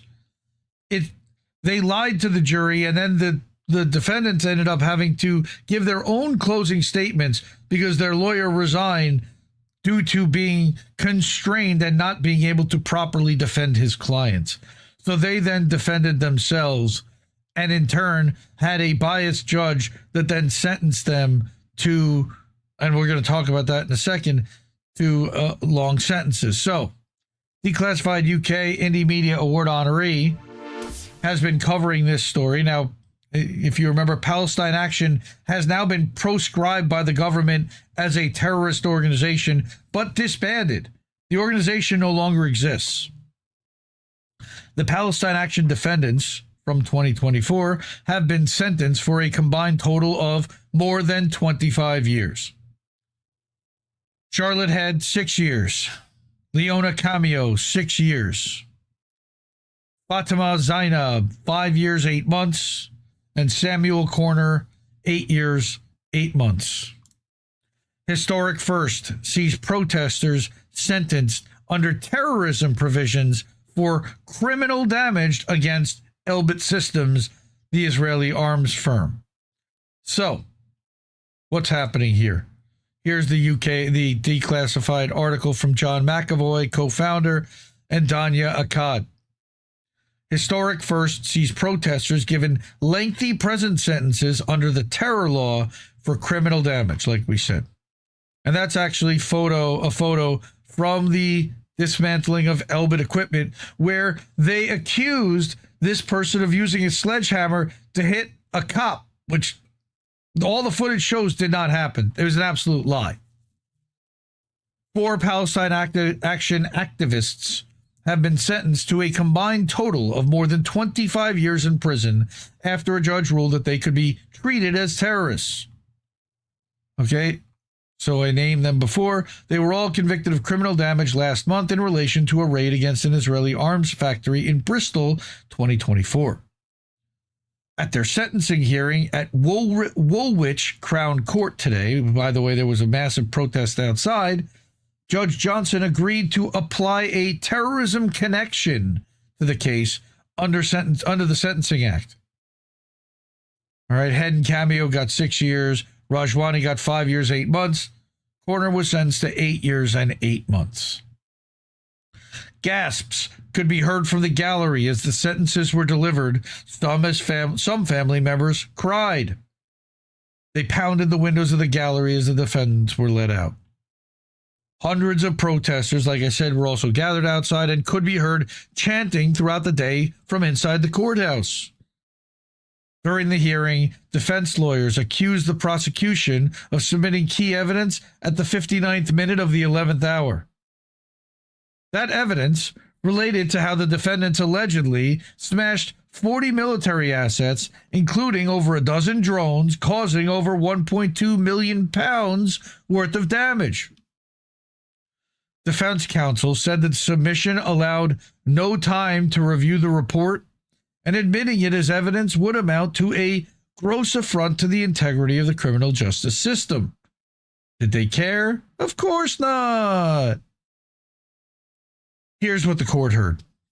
That evidence, a witness statement from a consultant who assessed that what Elbit's insurance company was required to pay after the raid, was submitted to the court just 8 days before the hearing. It marked the first time that an assessment of the damage at the factory was submitted from a witness that was not anonymous and was therefore potentially admissible. Again, this has been 2 years they could have submitted this. They waited till 8 days before. Defense counsel Tom Wainwright explained that the report had been submitted so late that he hadn't even had the opportunity to discuss it with one of his clients, Samuel Corner, the guy who got the longest sentence.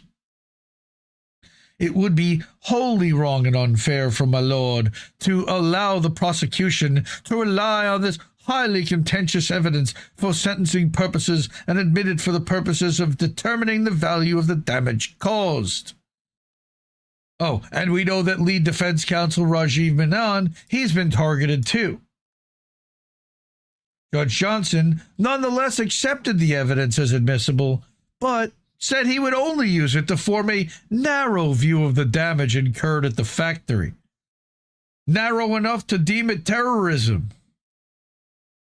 The latter half of the hearing focused on how the word serious is properly defined with reference to the serious damage to property clause of the Terrorism Act.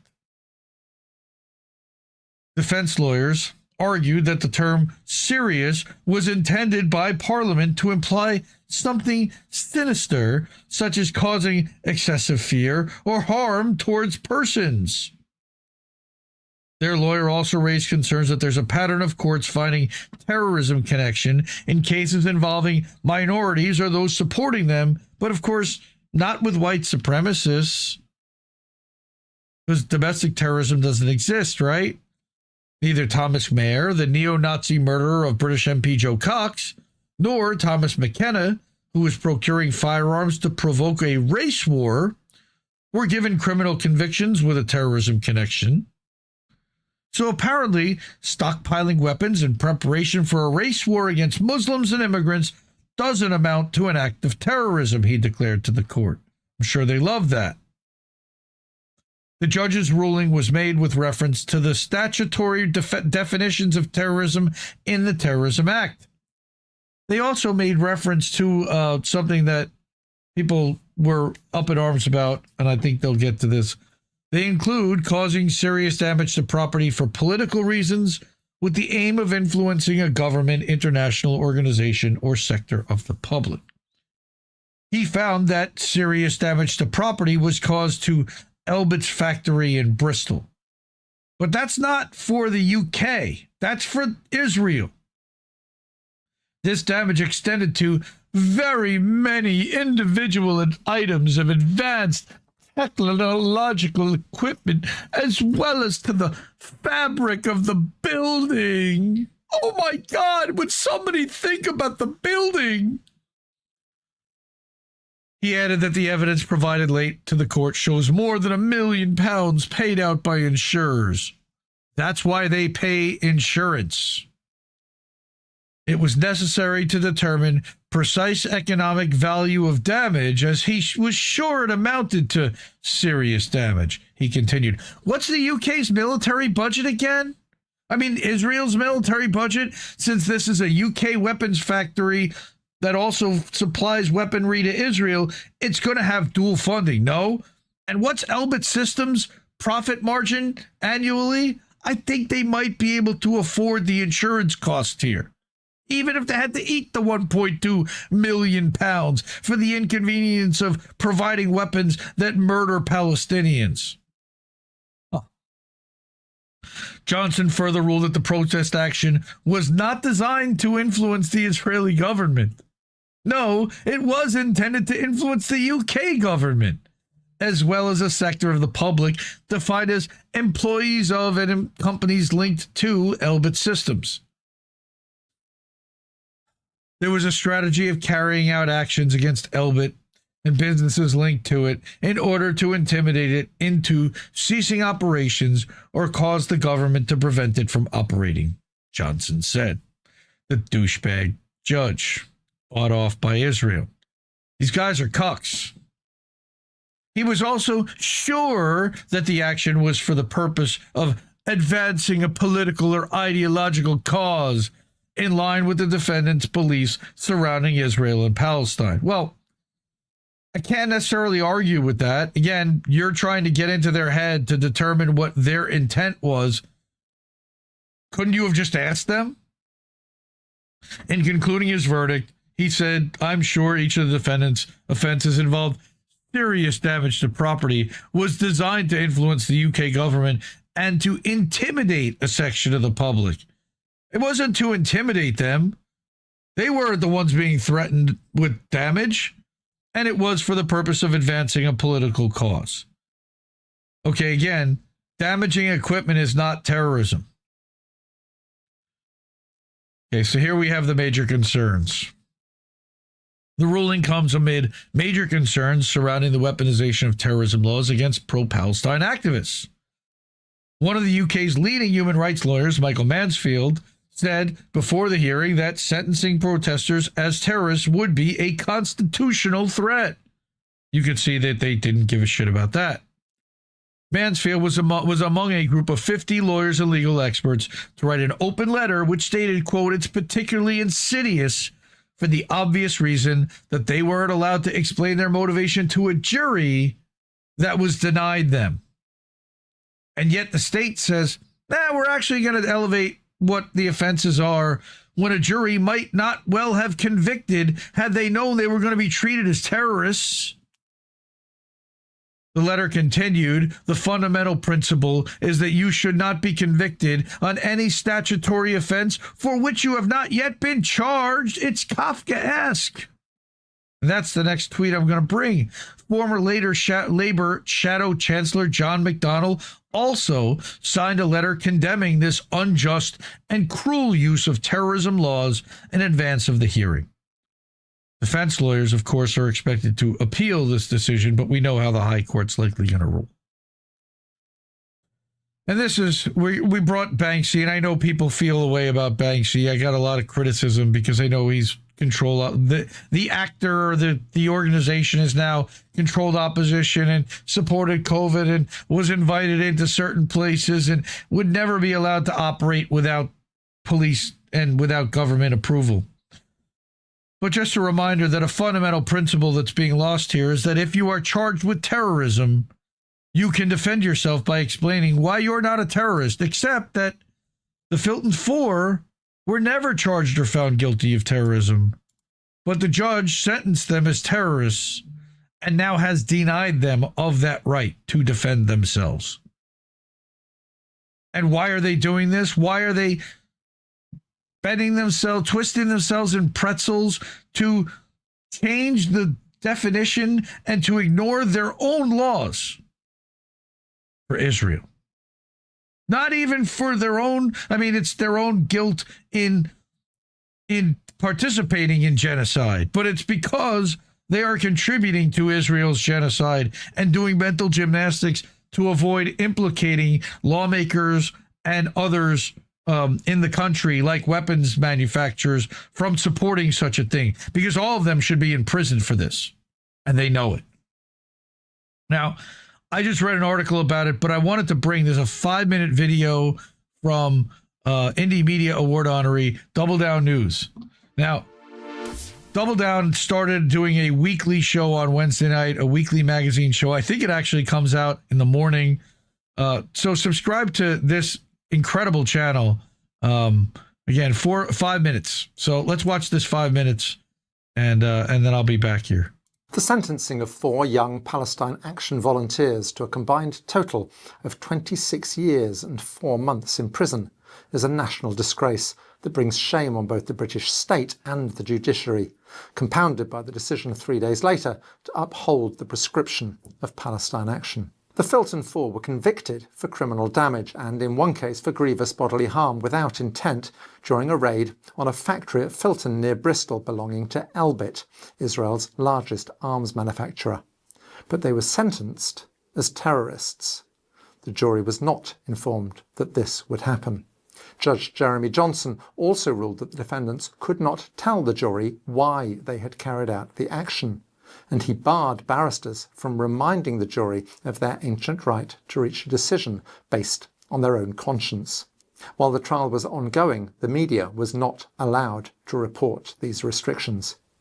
Had the judge not added the terrorist connection, the defendants would have been entitled to parole and would have been released, having already spent 18 months in prison. The terrorist connection means the sentences are considerably longer than they would otherwise have been, and there will be no possibility of parole until 2/3 of the way through the sentence, compared to 40% of the sentence for non-terrorist crimes.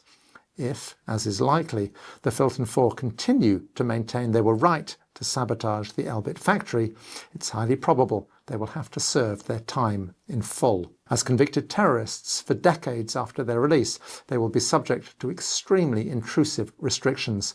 For example, the authorities will have the right to stop and physically search them and their property at any time. Whatever your view of Palestine Action, the treatment of these 4 young people clearly defies all natural justice. For the last 3 years, the Israeli army has been engaged in what is widely recognised as a genocide in Gaza.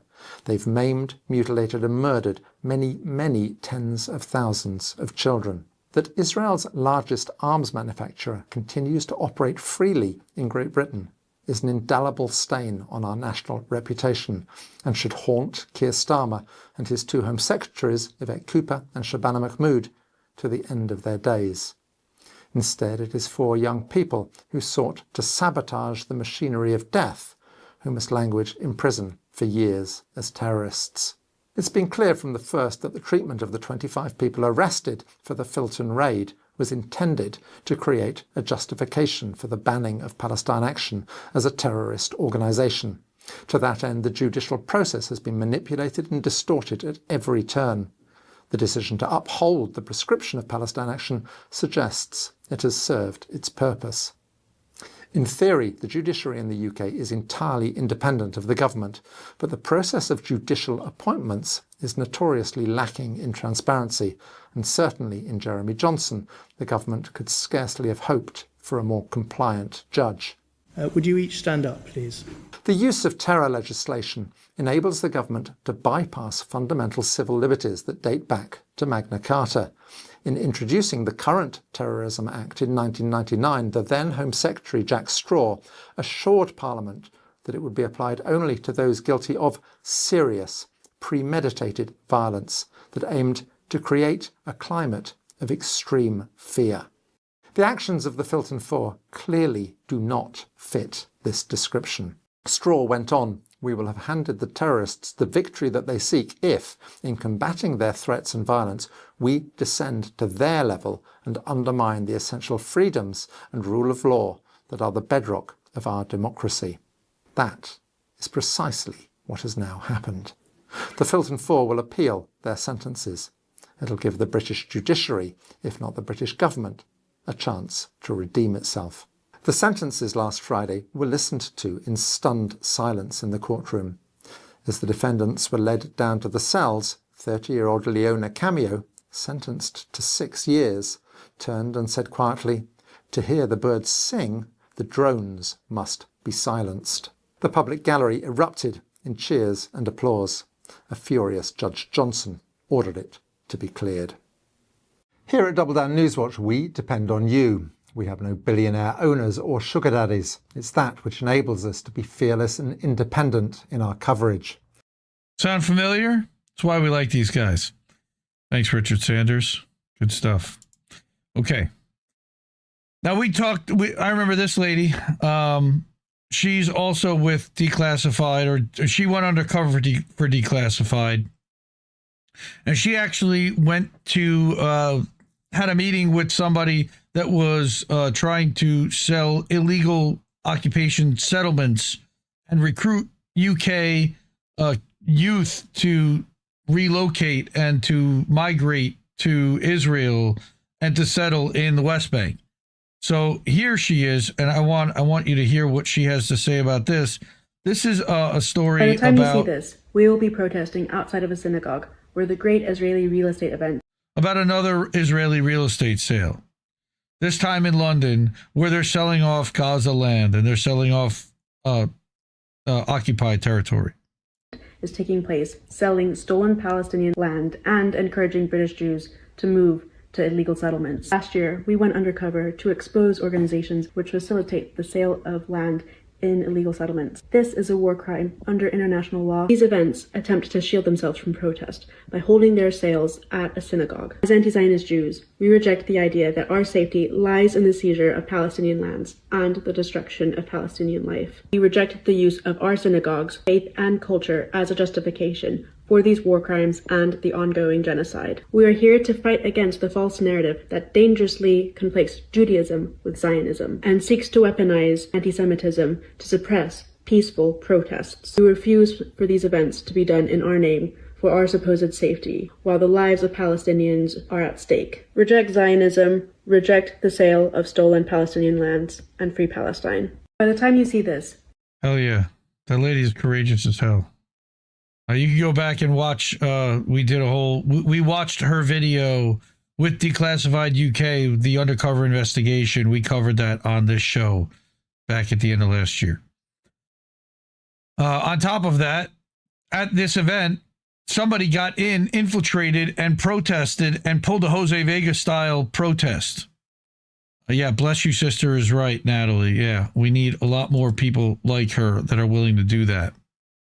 Okay, next. Breaking, Jewish anti-Zionists infiltrate and disrupt the Great Israeli Real Estate Event. So let's watch this. This is short. From the income tax.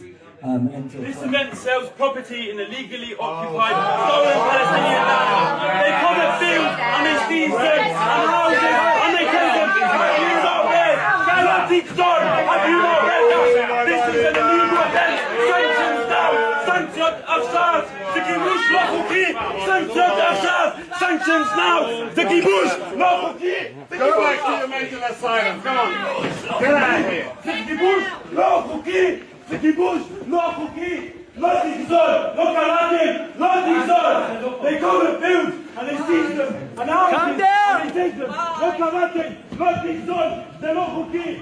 לא חוקי. סנקציות על החברה כאן עכשיו. They sell property in the occupied West Bank. זה לא חוקי. סנקציות עכשיו. Sanctions now. זה לא חוקי. כיבוש לא חוקי. לא תגזול. They cover fields and they seize them and houses and they take them. זה לא חוקי. זה לא חוקי. Shut this event down. Sanctions now. Sanctions on the company. Shut this event down. Sanctions now. I'm working in Israel. So, shout out to that dude again. So there are, I just want to show that again, and I also am one of them.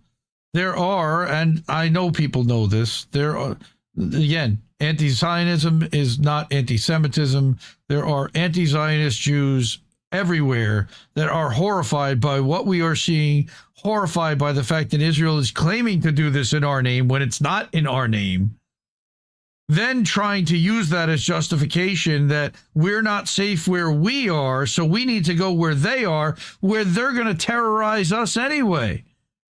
We see how they treat anti-Zionists in Israel already. We saw that when the flotilla people got kidnapped off the boat 700 miles outside of Israel. Fuck, garbage. All right. So that's what's going on in the UK. So you have people being sentenced to terrorism for destroying a weapons facility, again, dealing with Israel. And then you have people being arrested in the UK because they're protesting Israel selling off land in Gaza illegally in settlements.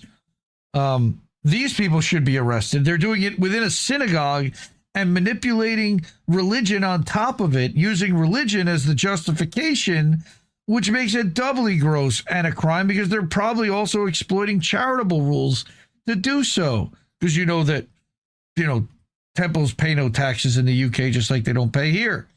So they're hosting this for-profit event within a temple, a non-for-profit institution. There's got to be some kind of a law breaking happening here. Now, there's also a post. It says the outrageous sale. I think if I make this smaller, here we go. Okay, breaking. Jewish anti-Zionists infiltrate and disrupt the Great Israeli Real Estate Event. The outrageous sale of Palestinian land and property, including in illegal settlements in the West Bank, are not welcome in our synagogues or anywhere else. We stand proud, along 100 other organizations, public figures, and politicians, to demand that the government take urgent action against this outrageous event and that very likely breaches UK and international law. We know that during this same event in New York City only last month, land sales in Kfar Eldad, Karnei Shomron, and other Israeli settlements in the occupied territories were advertised. We will not stand by whilst this criminal activity now takes place in London. The use of a synagogue for these events as an attempt to shield themselves from rightful criticism and protest is inexcusable, and as anti-Zionist Jews, we will defend our synagogues from this exploitation. Except that the synagogues are also inviting them in, so you got to fight your synagogues. We reject the use of our faith and culture as a justification for occupation, war crimes, and the ongoing genocide. We refuse the idea that our safety lies in the seizure of Palestinian land and the destruction of Palestinian life. We reject that. As British Jews and American Jews, we will resist any attempt to recruit us into the Israeli settler colonial project. We affirm our rightful place here in the UK. The Iran war is over. Sorry. Okay. And fighting for Palestinian and collective liberation. End all land sales now. Free Palestine. That's from Jewish Anti-Zionist Action. Which is really only has over 17,000 followers on Instagram. So go follow them. Yeah, it's funny. Trending on politics. Where is that? On over on I'm guessing on Twitter. Move to Israel. Yeah. No thanks. Okay. Yes, I have no interest in moving to Israel. Fuck Israel. Again, for all of this. For forcing a whole other sovereign country to have all kinds of moves against their own citizens because they're upset with what Israel is doing and murdering children and stealing land and stealing resources to reshape the entire Middle East, or West Asia, I should refer to it as, okay, so that their for-profit beneficiaries end up owning all the land and resources and controlling everything going forward. Fuck them. Okay, support independent media because we need it more than ever. The ways to do that are up there. Cash App, $, Indie News Network. Thank you, Natalie, for doing that. Ko-fi.com/Indie News Network. Thank you to Fred Edward for doing that. PayPal.me/Indie News Network. Do that as friends and family, and then there's no fees. Patreon.com/Indie News Network, and that's for a monthly subscription. Support the network. $3, $5. I think there's even a $10 or $20 level. And then we have our website, IndieNewsNow.com, name of the site, also the name of the show, Indie News Now Live, because a lot of the articles that you see here, I found links to from IndieNewsNow.com. But we also stream live there, so right now we're streaming live. There's also access to a merch store, and there's access to a Stripe link to tip the network and support independent media. And then, of course, we have Substack. Live over on Substack now at IndieMediaToday.com. That's my Substack. I also co-publish to INNNewsletter.com, where we publish a weekly update for everything that the network is up to. There are a bunch of different members.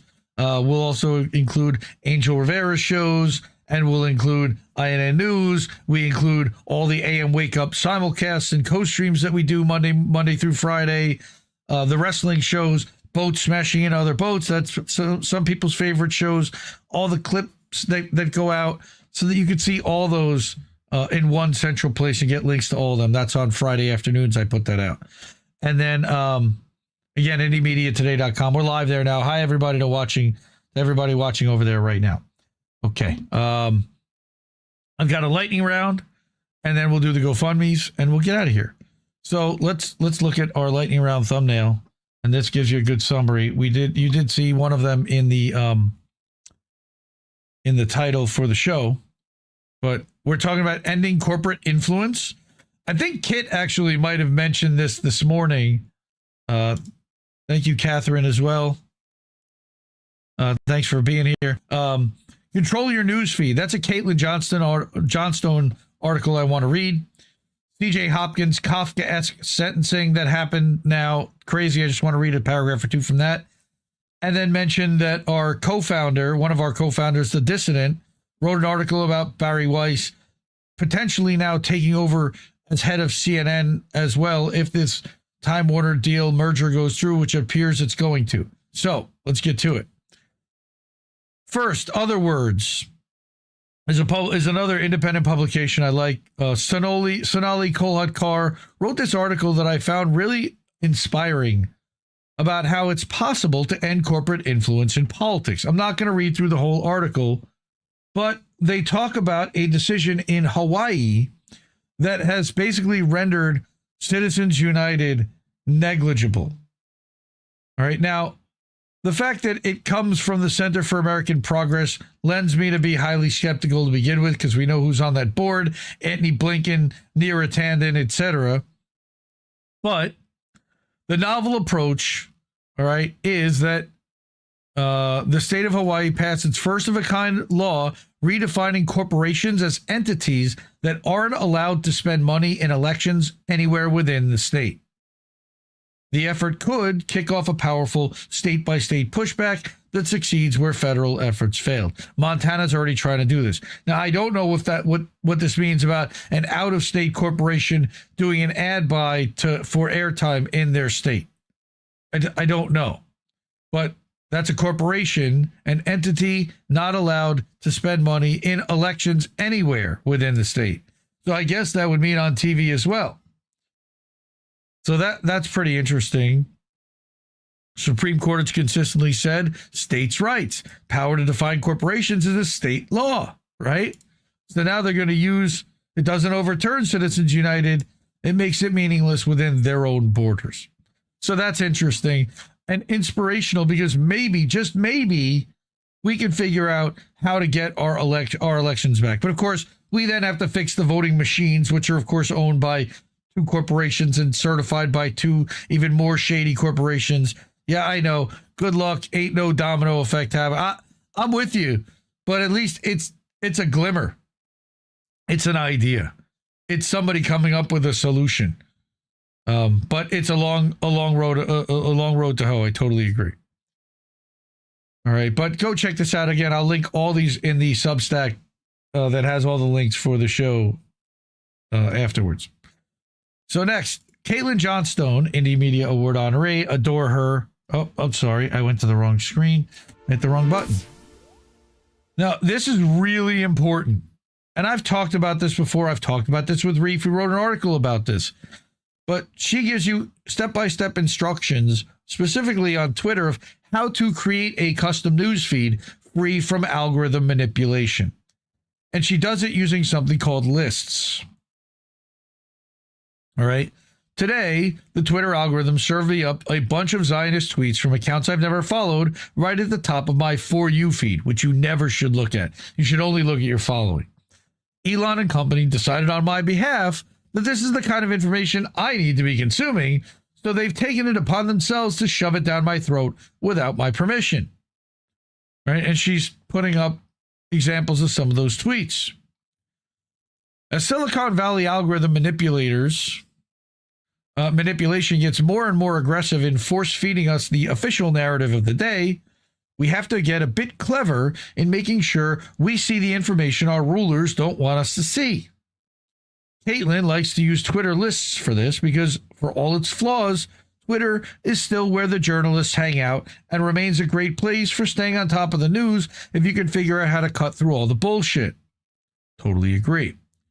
Lists are great if you have a limited number of go-to accounts that you want to make sure you see, rather than relying on the worthless algorithm in the For You tab or seeing every single tweet by every single person you follow in the Following tab, which you don't, by the way.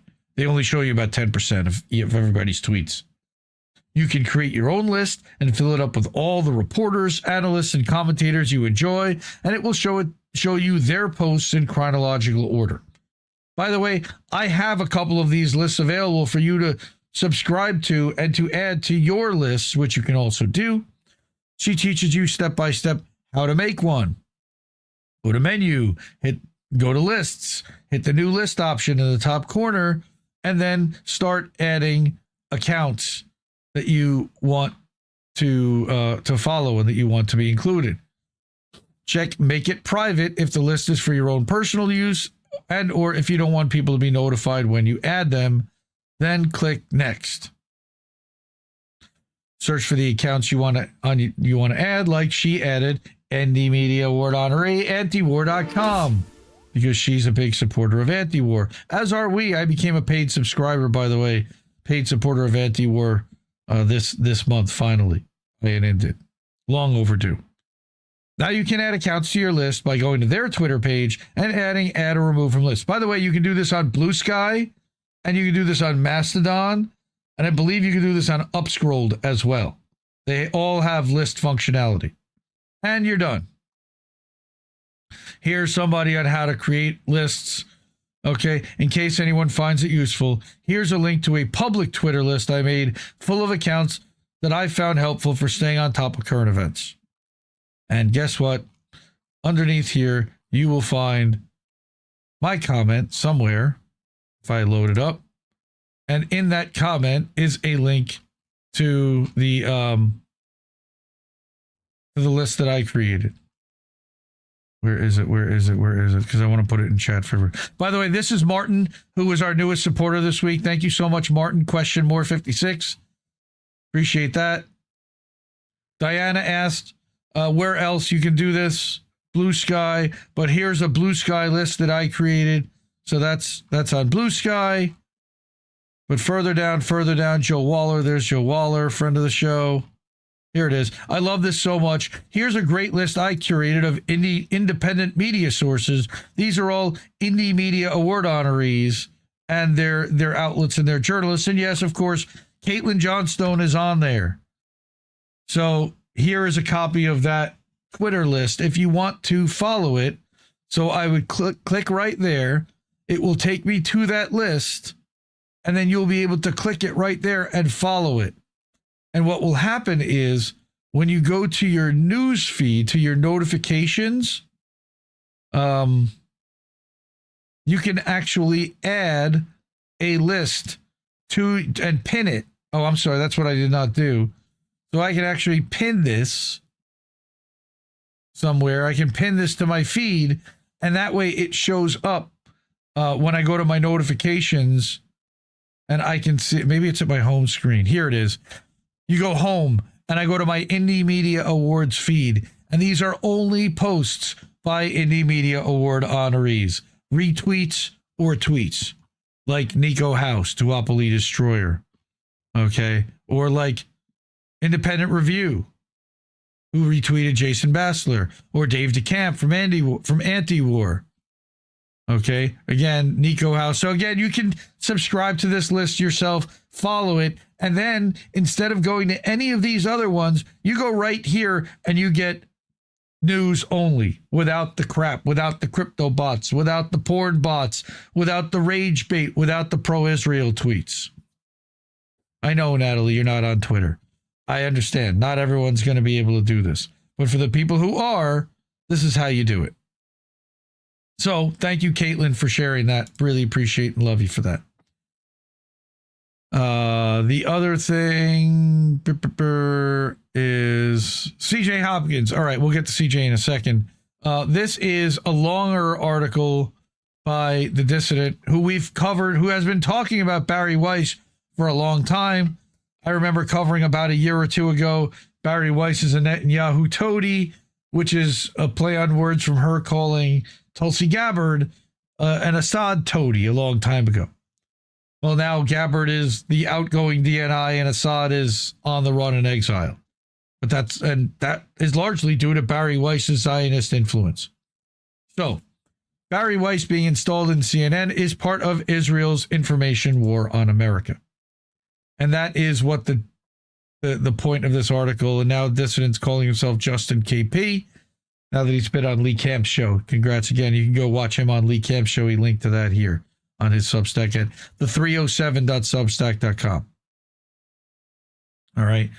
Axios has reported that if David Ellison's Paramount Skydance deal to absorb Warner Brothers Discovery, parent company of CNN, goes through, Zionist genocide denier Bari Weiss, the current editor of CBS News, who's driving it into the ground and ratings destroyed, may also now be installed as editor-in-chief of CNN as well. So read this whole article, and you can check that out. And then finally, I want to get to C.J. Hopkins. Another Indie Media Award honoree, by the way. CJ has been undergoing some kind of treatment. He was sick for a while, but he also has been persecuted by German courts for several years. We won't go into the details of his trial and what he's being convicted for and now being sentenced for, amazingly enough. But it was for what they deemed to be hate crimes because he published a book that had a medical mask, a surgical mask on the cover, and within the surgical mask, very faintly, there was a swastika, which was criticizing and equating the German government's policies on COVID to how Nazi Germany had behaved. So this article is How I Learned to Stop Worrying and Love the New Normal Reich. He published a follow-up to that earlier today. I haven't seen it. I saw that he did publish it, but I haven't read it yet. He says, so the German Supreme Court has ruled on my case. Their ruling is that they will not rule on my case. They sent my attorney a letter to that effect. It literally says, quote, the constitutional complaint will not be accepted for a ruling. Their rule, no explanation is provided. This ruling is incontestable. Again, Kafkaesque. No explanation, no able to contest. No ability. So I'm now officially a hate criminal in Germany. I was already pretty much a hate criminal in Germany, but now it's official. This is Germany's Supreme Court. There's no higher court to appeal to. Okay, sure, there's the European Court of Human Rights, the International Court of the Council of Europe in Strasbourg, but it doesn't have the power to enforce its rulings, and the German authorities and courts have made it clear they don't care less about anyone's opinion of their paranoid and authoritarian behavior. So I'll be going back to Berlin District Court for sentencing. And this is the paragraph that I wanted to read. I was originally acquitted by the Berlin District Court, but the district prosecutor wasn't happy with that verdict, and because they don't have double jeopardy there, the prosecutor appealed to the Berlin Appellate Court, which overturned my acquittal, which prompted me to appeal to the Federal Constitutional Court, i.e. Germany's Supreme Court, which has now basically told me to go fuck myself. So now I have to go back to the court that acquitted me to be sentenced for the crime I didn't commit. I assume most people reading this column are familiar with my case by now, but if you're not, here are a few my previous columns and some press coverage that'll bring you up to speed. I've been covering his story for years on How Did We Miss That and on this show. Here are some of his other columns, some of which I read on How Did We Miss That. Short version, back in 2022, he posted 2 tweets protesting the COVID mask mandates and put cover art on his book, The Rise of the New Normal Reich, in those tweets. The German authorities didn't appreciate that, and so they censored the tweets, banned my book, and prosecuted me for disseminating propaganda, the contents of which are intended to further the aims of a formal national socialist organization.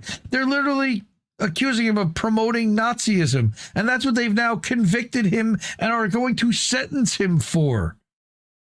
I would include an image of the cover of my book, but if I did, the German police would probably raid my house again and steal my new computer.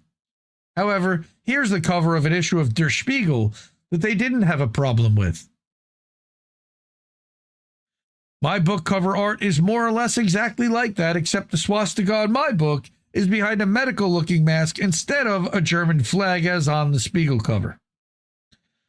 It goes without saying that the German authorities aren't prosecuting Der Spiegel for disseminating propaganda, the contents of which are intended to further the aims of a former National Socialist organization. If you're wondering why the German Supreme Court decided not to rule on my case and why the judges refused to provide any explanation for their decision, well, just imagine if they had been forced to explain in writing for the record why the Spiegel cover is legal, but the cover of my book is a hate crime. That might have been a bit embarrassing professionally. I don't want to antagonize the Supreme Court or the Berlin District Prosecutor or any other German authorities, or they'll send the police to my house to raid my house again. But if you happen to be a journalist and you want to ask them to explain the difference between the Spiegel cover and the cover of my book, the judge you'll want to talk to is Professor Dr. Stephen Harbarth, LLM, from Yale. Like every other U.S. president, it feels like, other than Trump. He's the big honcho at the German Supreme Court and is the one who was in charge of reviewing my appeal. I wonder if he's a Zionist. I'm guessing he is.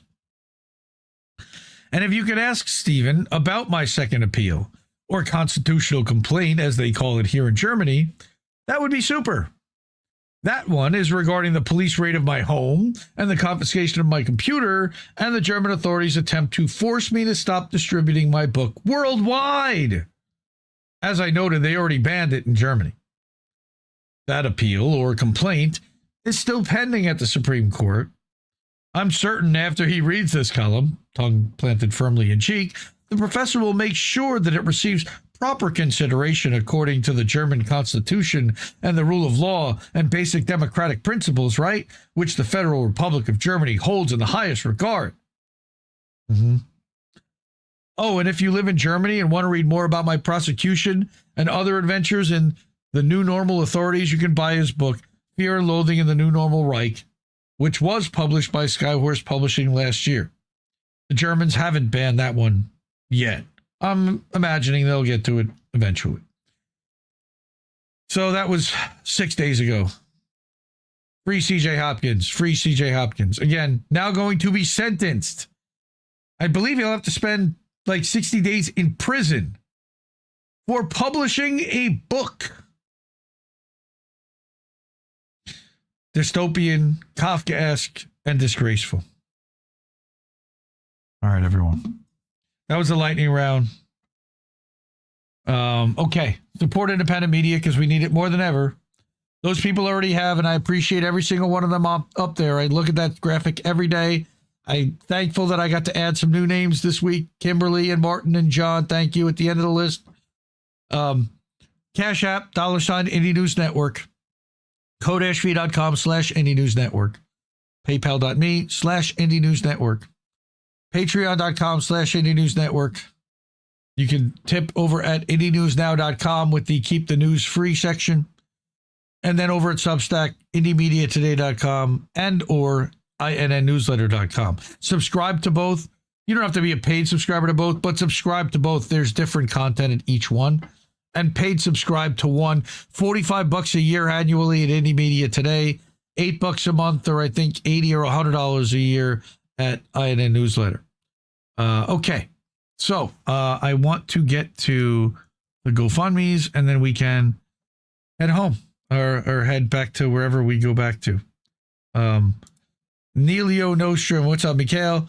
I was on the show Noteworthy with Mikhail and Abby last month, 2 months ago. You can find a link to that over at IndieMediaToday.com under my appearances. And watch that. I was a fascinating couple of hours where we talked about anti-Semitism, and then with right-wingers and neo-Nazis tapping into that sentiment and trying to play off of that energy to kind of mask themselves within the anti-Zionist community. And how do we spot them, and how do we treat them, and how do we handle all of that? Because we are all against Israel, but I don't want to be aligned with neo-Nazis that are against all Jews also. That's a problem.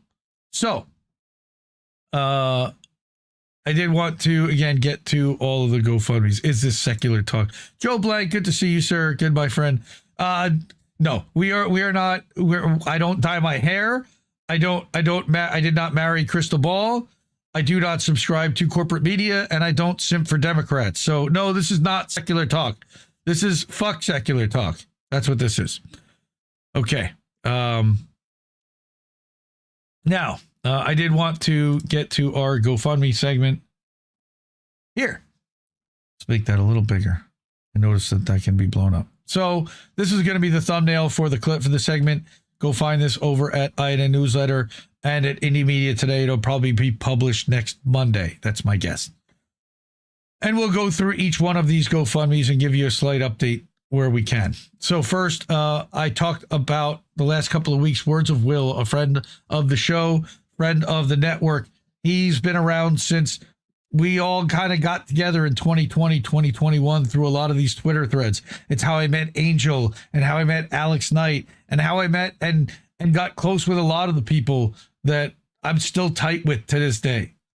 And Will had been driving DoorDash and kind of disappeared for a while, and messaged me last month to let me know and ask if I could share his GoFundMe to my Twitter account, not realizing that this is something that I do every week, which is share GoFundMes for people in our community in need that have them up to support a worthy cause. People who are sick, people who are trying to fund their health care. Natalie, by the way, if you, I don't want to call you out, but if you ever decide to start a GoFundMe to help fund I will put that up here and we will all contribute to that. I feel awful. I've seen your posts on Facebook and it's heartbreaking to me, and I would love to help. But let's get back to Will and his wife, Elizabeth, who I know is due to start treatment, I believe this week. The last time I checked in with him last week, he said that he's hanging in. He's keeping positive for his boys. They're scraping by with what they can, but they're worried. They're worried about losing her health care because she got cut back to part-time work. Now they're in a bad situation with no insurance, and she's due to start chemo. And we know how much chemo treatments cost in this country, which means they're going to go heavy into debt to finance her life. So luckily, they did get some contributions over the last week. They've raised over $4,000, but they have a goal of $8,000. So if there's anything that anybody can do to help this family, unfortunately, GoFundMe has become a healthcare plan, another supplemental health insurance plan to so many in this country, which is heartbreaking. But until we come up with a better solution, I'm going to continue to share these for people. So that's Elizabeth, and that's our friend Will, and that's their boys, and we got to step up and pull together as a community to do all we can to help them, because nobody else is going to do it. Now, on top of that, we've got Natalia, and it's sadly been close to a year since our brother Cowboy Kitty, who I'm not sure if he's in chat yet, but Cowboy Kitty's sister-in-law Natalia, who is from Ukraine and was here legally on asylum and driving a truck, was pulled over one night in her own vehicle under suspicion of DUI. She was not. They arrested her and held her without charge for a while and held her in an ICE detention facility. Then she was tried and deemed to be deported, and she's now pending appeal. So she's been sitting in this facility while somebody decides whether they're going to finally deport her or not. It's heartbreaking as can be.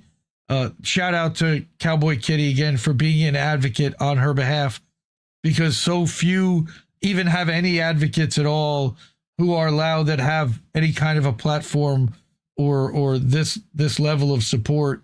And it's heartbreaking for all the people that also don't have this much support. I just saw Mikhail's name show up. I see Charlie Mack. I see Natalie. I see Descent. I see a lot of people that show up in this chat here, because Lady Alex M. I love all you guys, really. I mean, this is the best. I mean, it chokes me up, honestly. That you guys all step up for each other, and that we all step up for each other. And I know Natalie wishes you could help others more. I love you. I know you're the best of us. And then we've got Justice for Aspen. And again, I keep having to share Justice for Aspen because we still need help for her defense. And she's still looking at decades in prison, potentially, for being in the wrong place at the wrong time and the wrong passenger in the wrong vehicle.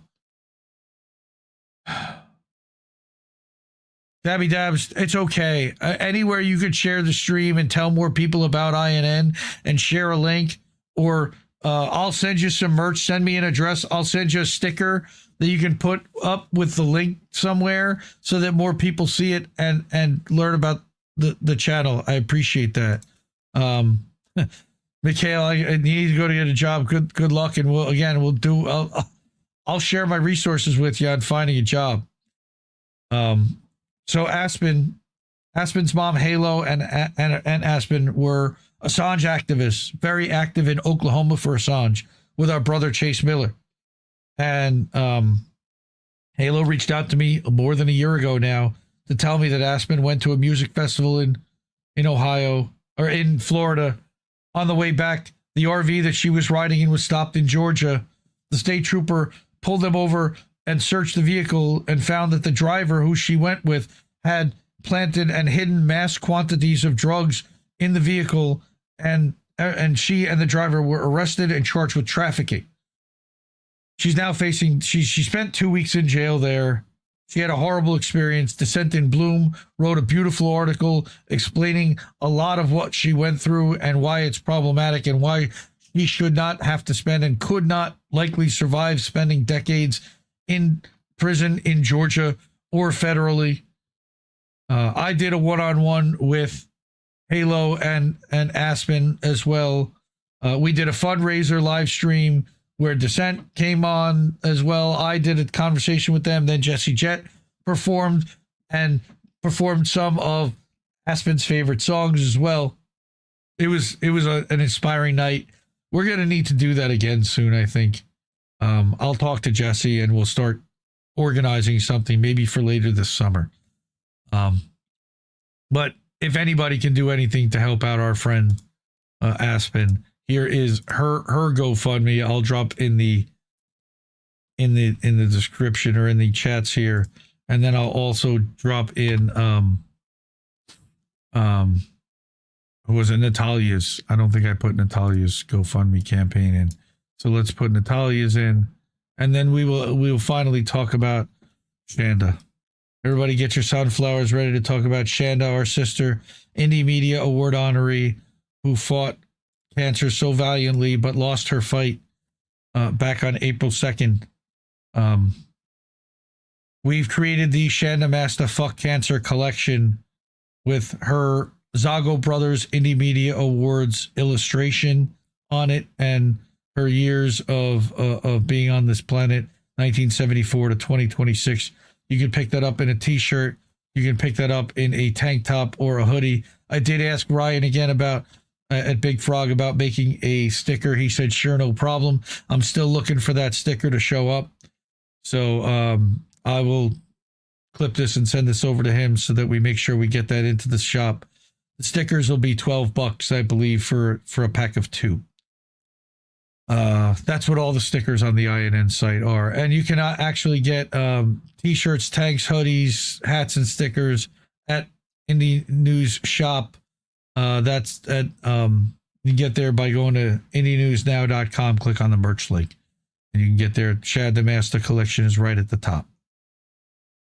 Fuck cancer, man. It's so heartbreaking still. It's really tough. I can't believe it's been almost, we're halfway to 90 days. We're over 75 days. And thank you, Natalie, for putting up all the sunflowers.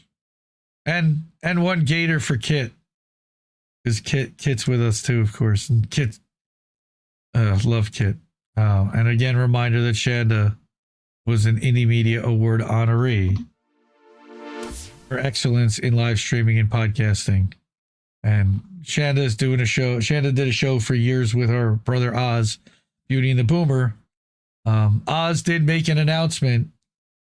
I did not grab his tweet, but I should. But next, it's actually this coming Saturday night, on the 20th of September of June.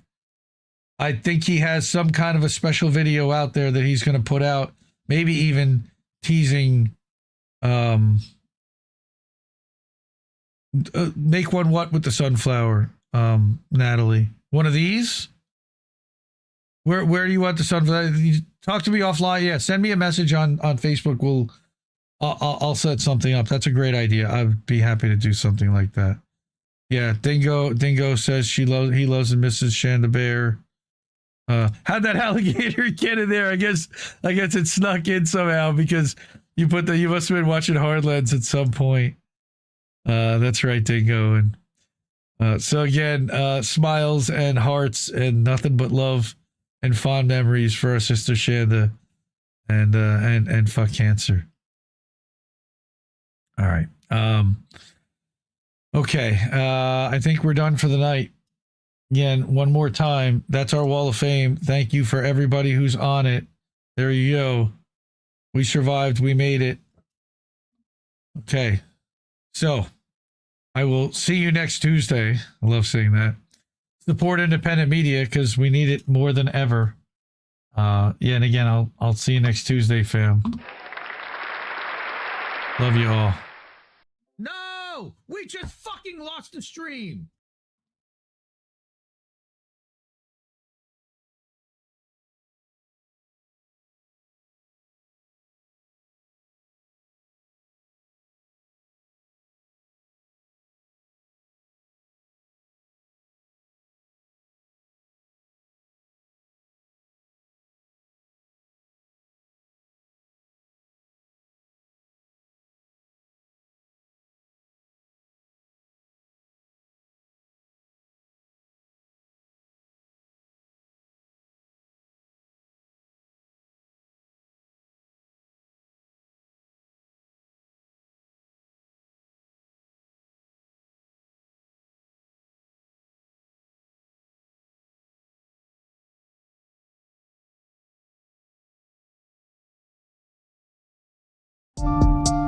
I guess this isn't such an awful place.